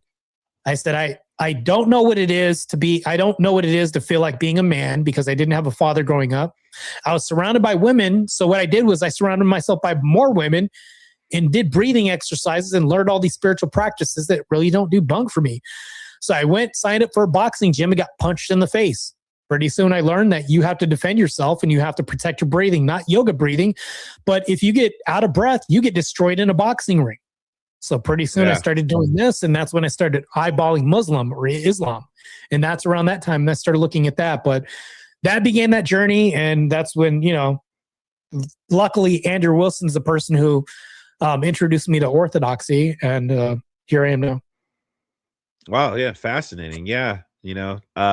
I think that's like a similar story to a lot of it. I mean, obviously there's a lot of people in our sphere that maybe have always been right wing, but I'm also, because I'm the same way. I also used to be a huge fucking libtard, and so my journey to where I'm at now started like around when Trump was running for president, and when I started seeing about how the media lied about so much shit. And I was just like, well, shit, if they're lying about this stuff and blatantly lying, what else have they lied about? And yeah, it's a game changer. So I'm always interested in hearing people's stories about if they were always this way or if there was a turning point in their lives. So that's fascinating. I didn't know that you collected the crystals though, man. That's crazy. Yeah, I not only collected crystals, but I also I meditated. I did a lot of inner work, as they said. I did a lot of stuff, man. I had crystals. I was a grandmaster in right hand Reiki. I'm actually supposed to be on a TV show called Almost False, and I'm supposed to be talking about all this on that TV show. Yeah, but it's very interesting, man. We can go down paths of like different belief systems only to arrive at one with what you shouldn't do. So that way you can tell other people so they don't make the same mistakes you make. But I think that that's the whole story of debate. I think that when you formulate a whole set of experiences, you put this all together as a collective of information and data, and you sift through this and you filter this and say, this is what the consistent truth is. And whatever that is to you, you bring this to somebody else and they tell you why maybe that's probably incorrect. And you both come to some conclusion, but it has to be compelling enough to sway the masses. And luckily for us, we have audiences that tune into KEWL Vic's program and also Martae Ruelas' programs that we have sometimes. And there can be people on the fence sitting at home and saying, I'm indecisive. I don't know what I believe. These people do exist, not blatantly like, I don't know what I believe. Do you believe in something? But maybe you're on a fence. And then you could tune into KEWL Vic covering some footage. And next thing you know, you're like, you know what? Vic is offering some good points. I never thought about that perspective before. And next thing you know, they're more right-leaning now. And that's what we want to do. It's like, maybe we're not going to change the mind of the person we're debating, but we're damn sure going to reach hearts and minds and change hearts and minds at home. To me, I think that's the whole premise of why we do what we do sometimes. Yeah, no, I agree wholeheartedly. Yeah. That's what I've learned too, is that when you're dating, when you're debating a person, your goal isn't necessarily to change their mind, but hopefully change someone that's watching, you know, a neutral, someone that's not too far either way, that you can be like, oh, well, I never thought about it. I mean, that's why, that's how it was with Andrew Wilson. Like he said, like how you said, like he said a lot of things that I never thought about before in a way. And I was like, yeah, I've actually never thought about this, you know, like force doctrine. I was like, that is just like a fact that I've never really realized before. And so when I see people nowadays that are like arguing against force doctrine or saying, well, it is true, but, or like, I feel like they're blatantly just trying to misunderstand it, but it's like really simple to comprehend. But I never thought about it before Andrew Wilson, you know, like I never realized that. And when he pointed that out, I was like, yeah, that's actually true. There's no refuting it, you know? Yeah, it's very simple. Like the whole premise I told you earlier, like, you know, a man can't lead and follow at the same time. Mm-hmm. Just by saying this kind of evokes the idea of like, what does leadership mean then? If that's the case, if you can't do this at the same time, but then you start observing other relationships where there are men that try to do the same thing, but they end up screwing their whole dynamic up, you know, at home, because now all of a sudden they're not a leader. They're just a conditional placemat for the woman at home. And it's like, that's bad. Like, you don't want that. So there's a subset of men who actually don't know what leadership is. Yeah. So that's why I do like having these conversations on different podcasts, like what that is. Fatty, bless his heart, he does have a lot of conversations and panels with a lot of Black community people. They have this conversation all the time. But I like venturing out, man. I like getting out there and talking about relationship dynamics, belief systems, things like that. That's really intriguing to me. But in order to have these conversations, sometimes we have to debate. We have to have arguments. We have to have structure, meaning a moderator, because sometimes these things get heated, they get emotional. As you've seen, the first debate that I've had in your channel, when I was talking about marriage, and I did try to bring up the idea of, well, maybe let's say that there's 1% of Orthodox people out there. Well, they only divorce 9% of the time, but what if it takes a lot of hard work to get the clean water at the top of the hill, like I brought up? Are you willing to do the work to get the clean water, or do you want to get what everybody else is getting, which is the majority, because they don't want to buy into the 1% clean Aquafina at the top? But it's like any rational person would think about my hypothetical and think, yeah, it sure is a lot of work, but that's 100% clean water, and that's what we're promoting. We want clean water. How do we get it? Do the work. And if you're going to do the work, it means it requires more discipline. You're going to have rocky years in a marriage and relationship. It could be 3 years of hellacious arguments in marriage, but see yourself through to the other side to where you can say, damn, we survived. If we made it through here, nothing can tear us apart. What happened to that mindset? We need to bring that back. And that's through a lot of discipline. A lot of people in these communities, and Orthodox and, you know, other communities, like there's the Indian community. They have a really low divorce rate too. I'm not promoting that, but surely they must have got something right too. So it's like, I don't know, but we have these arguments. There has to be structure. People that are moderators like you have to debate these people even too, by muting them, shutting them the hell up, and creating the structure and creating boundaries. It's going to happen. But I think debate's extremely important. We need to have it in society. Without debating things, society is never going to function or move forward. Yeah, no, I agree. I mean, when we stopped having such structure in our society, I mean, look look where we're at now. You know, things haven't been for the better. It's actually gotten worse. So, yeah. I think it's gotten bad. I think it's gotten bad because right now it's like, even right now we have a war that's popping off right now, and it's like, well, we could have been like the previous administration and just given them boatloads of suitcases of cash, but it's like, but to what end are we going to keep doing this? And then we're going to say, no, we're not going to be funding another person getting government. That's literally what that is. We're giving Iran government assistance. Like, if you keep giving government assistance to somebody, they're not going to appreciate it. Like, think about it. Let's say you have somebody that owes you rent, but you keep giving them a pass every single month. It's like, yeah, how much disrespect are you going to take? It's like, but yeah, that's what's happening. Yeah, exactly. If you just keep letting them slide, it's like, well, yeah, you know, eventually you got to put your foot down. You know, you can't just keep letting them take advantage of you forever.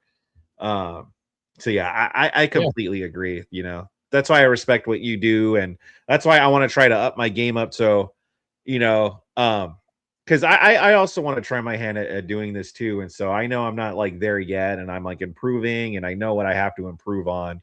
But I'm like, man, I want to get to on level like Martae or like Rob or like Andrew. Like, I want to get on their level. Because Martae, if you're a D level debater, well, then I'm a fucking Z level debater, you know?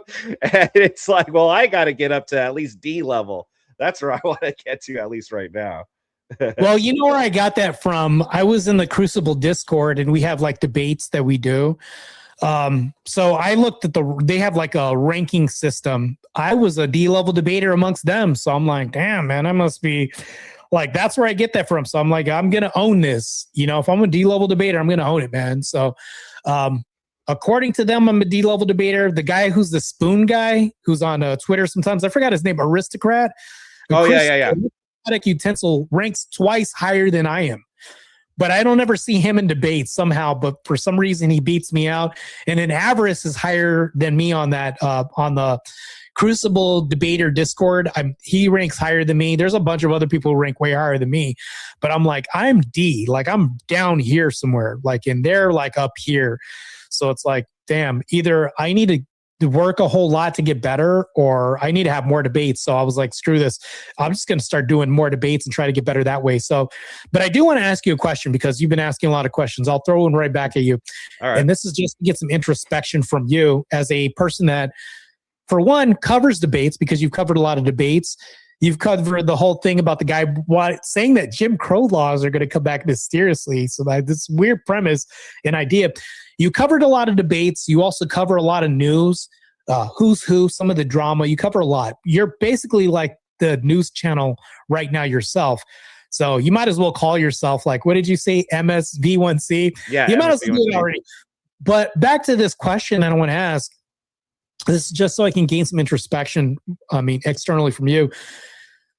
From an avid debate watcher and somebody that watches, reviews debates all the time, what is your blunt, brutal, honest perspective of me as a debater? You can be as brutal as you want to be. You know, Martae, you're trash when it comes to this.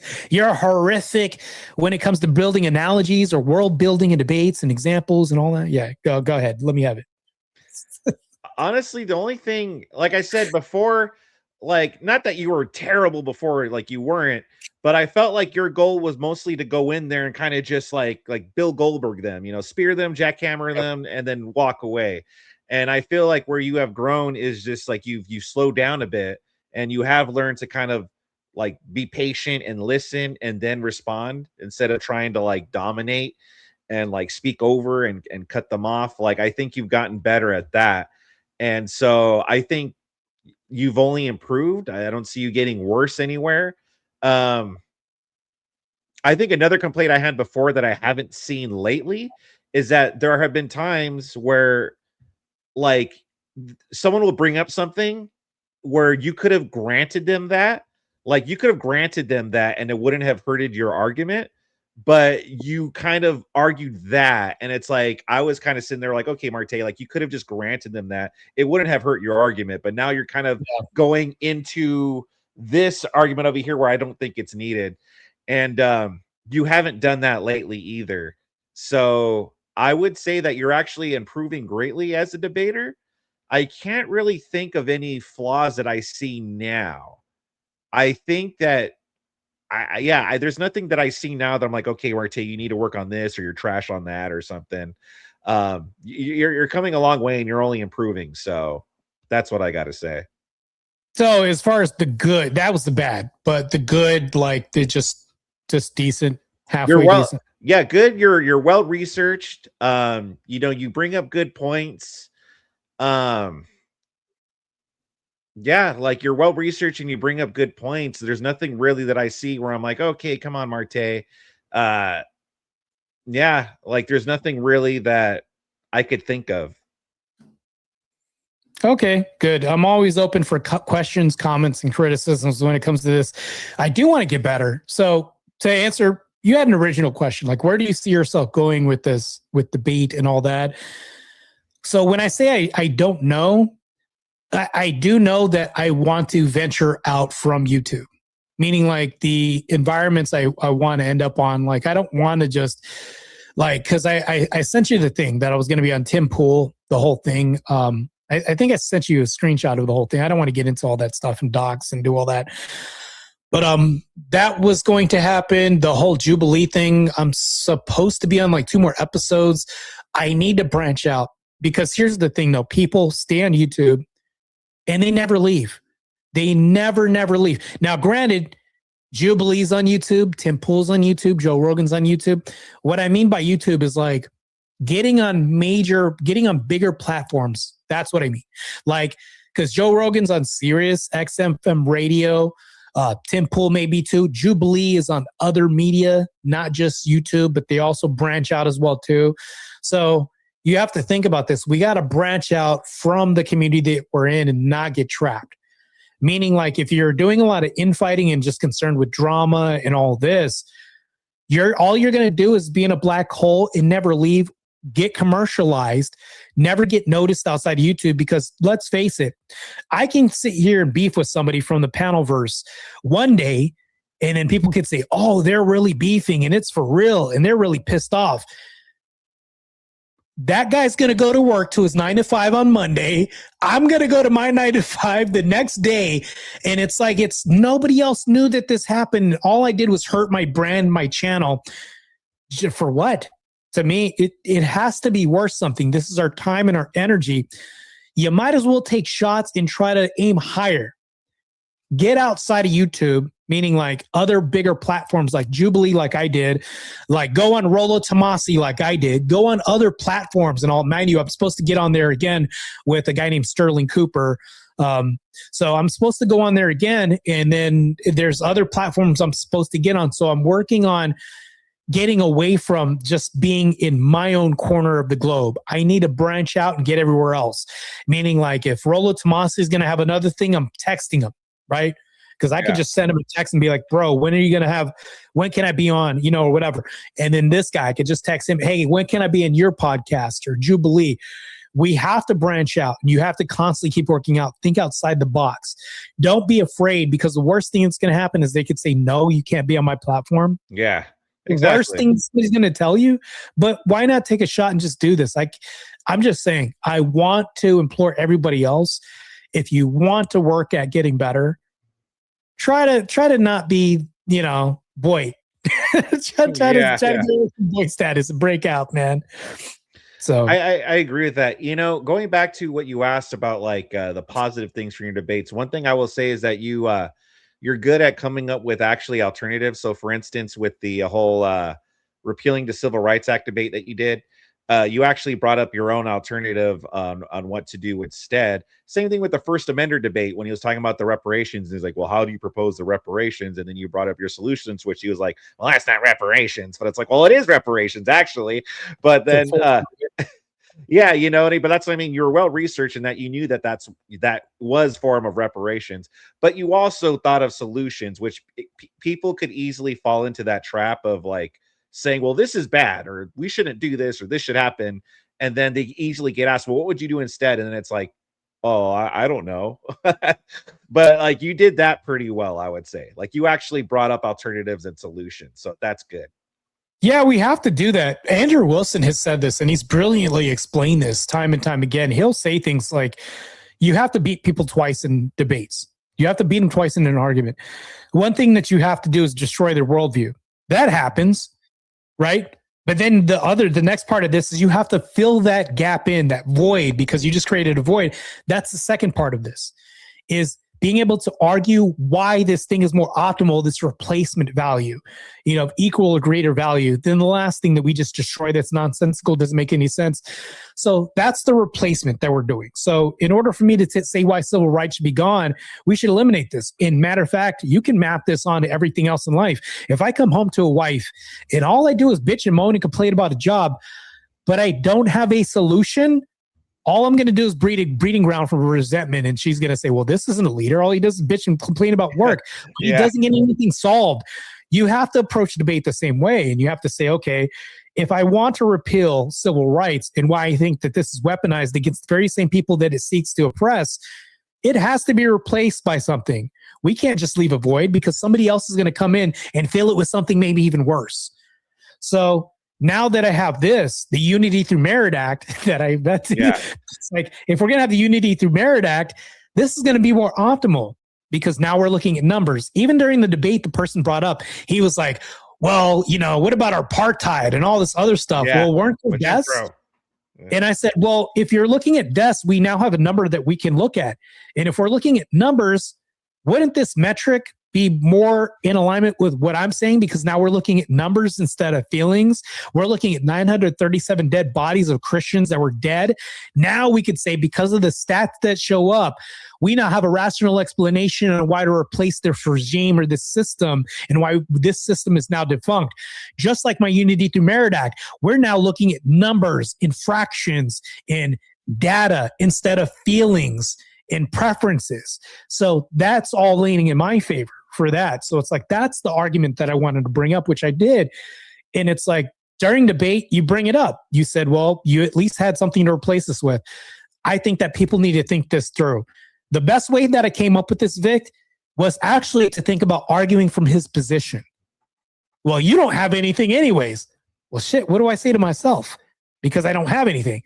That's when I was like, well, I need to replace this with the Unity Through Merit Act. And that's what, but we have to constantly work this through, even from our opposition's point of view. I'm not a debate savant. I'm just a lowly D-level debater here telling you this right now. That's just my experience. That's it. Disclaimer, by the way. Yeah, dude. No, that's actually some good advice. I'm actually going to take that into consideration when preparing for future debates, because that's an excellent point. Like you said, you need to beat them twice, and always like come prepared for things like that. So I absolutely agree with you, Martae. I gotta be going soon, Martae. I gotta go have dinner soon. Vic, guess who just so he said, bro, I'm just waking up now. Sorry about that. I said we're still live. Just like, bro, dude. Bro, wait, hey, if you gotta go, you gotta go. But he was like, I'll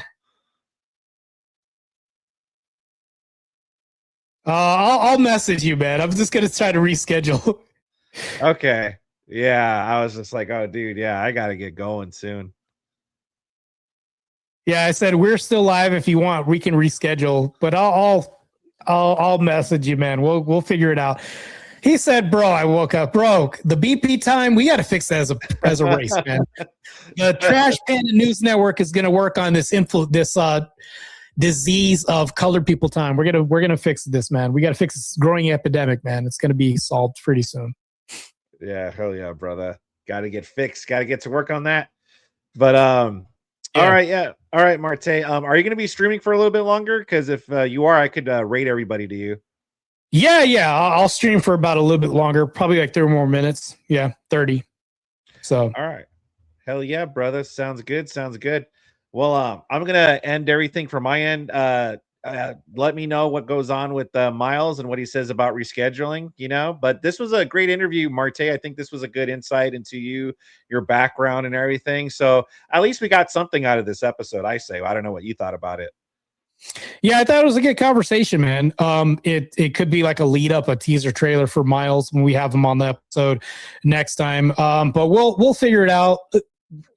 Trust me, he's usually good about showing up on time and all this, but he's like, bro, I'm just waking up. I'm like, bro, we planned this like 3 days. Well, no, it was way longer than 3 days, right? Yeah, it was way longer. It's like a week and a half ago or 2 weeks ago. Yeah. So I don't know, but we'll get into it, man. No hard feelings for him, man. We're gonna try to see if we can get him on, but next week's schedule is already filled. That person's definitely going to show up.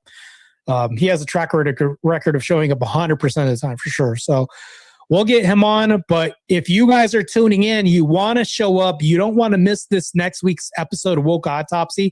The person that is showing up has got an insane story for you. And it's so compelling. You don't want to miss it. That's all I'm going to say. I'm not going to tell you who it is, but be there or be square. You don't want to miss it. Yeah, no, exactly. Don't miss this. Like I said, Martae is always hitting me up telling me, man, I got this guy scheduled. I'm talking to this guy. You don't want to miss. Don't let this episode and what happened with our guest today deter you. next week it's going to be a banger. And when we schedule with Miles, I'm sure that's going to be a banger as well. So please tune into next week of Woke Autopsy. And also don't, like Vic tells you, like, oh, Martae tells me he's just going to have these people on. Vic, I send you screenshots, right? No, and I didn't mean it to sound like that, like, oh, Martae's just making up stories. Like, no, Let me clear this up. That's what I'm saying. Let me clear this up, Vic. I send you screenshots of these people that I talk to and all that, right? Yeah. I didn't mean to make it sound like, oh, Martae is just telling me fantasy tales or anything. No. Yeah. Martae does send me screenshots, or he does send me screenshots. He does send me the messages. I mean that sincerely, that Martae sends me messages telling me about the future guests. Yeah, I didn't mean to make it sound like any way like, oh, Martae just told me, and I'm just like, oh, okay, whatever, Martae. You know, I caught that. I was like, well, it could be misinterpreted a certain way. Some of these celebrities do. I have conversations with some of these celebrities, and we have conversations, but I also, the reason why. Uh-oh. Did Martae just end himself? Martae's back. Martae's back.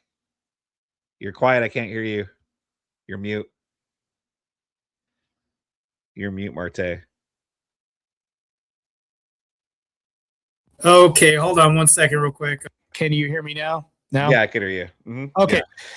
The reason why I do this is because we know a lot of people in life that tell us things. Well, I met such and such before. Yeah, I've even heard this before in other terms.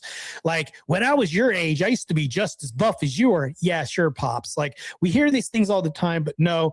Whenever I'm having conversations with either like this guy who's a future platinum recording artist, or other people, celebrities or pro athletes, I always send him this because I know that the inner skeptic lies beneath all of us somewhere. Like, it does, just to be honest with you. And it isn't just me doing this. It's just that I'm a person that always likes to have receipts about these things.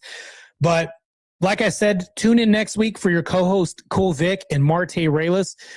It's going to be a banger, and you don't want to miss it. This is going to be the episode that you don't want to miss for sure. But anyways, I'm Martae Ruelas, and I'm one of the hosts of Woke Autopsies. You guys can find me on the Edge, which is OTE, ran by Martae Ruelas, and this is my co-host Vic, right here. Yeah, that's right, everybody. And I'm KEWL Vic.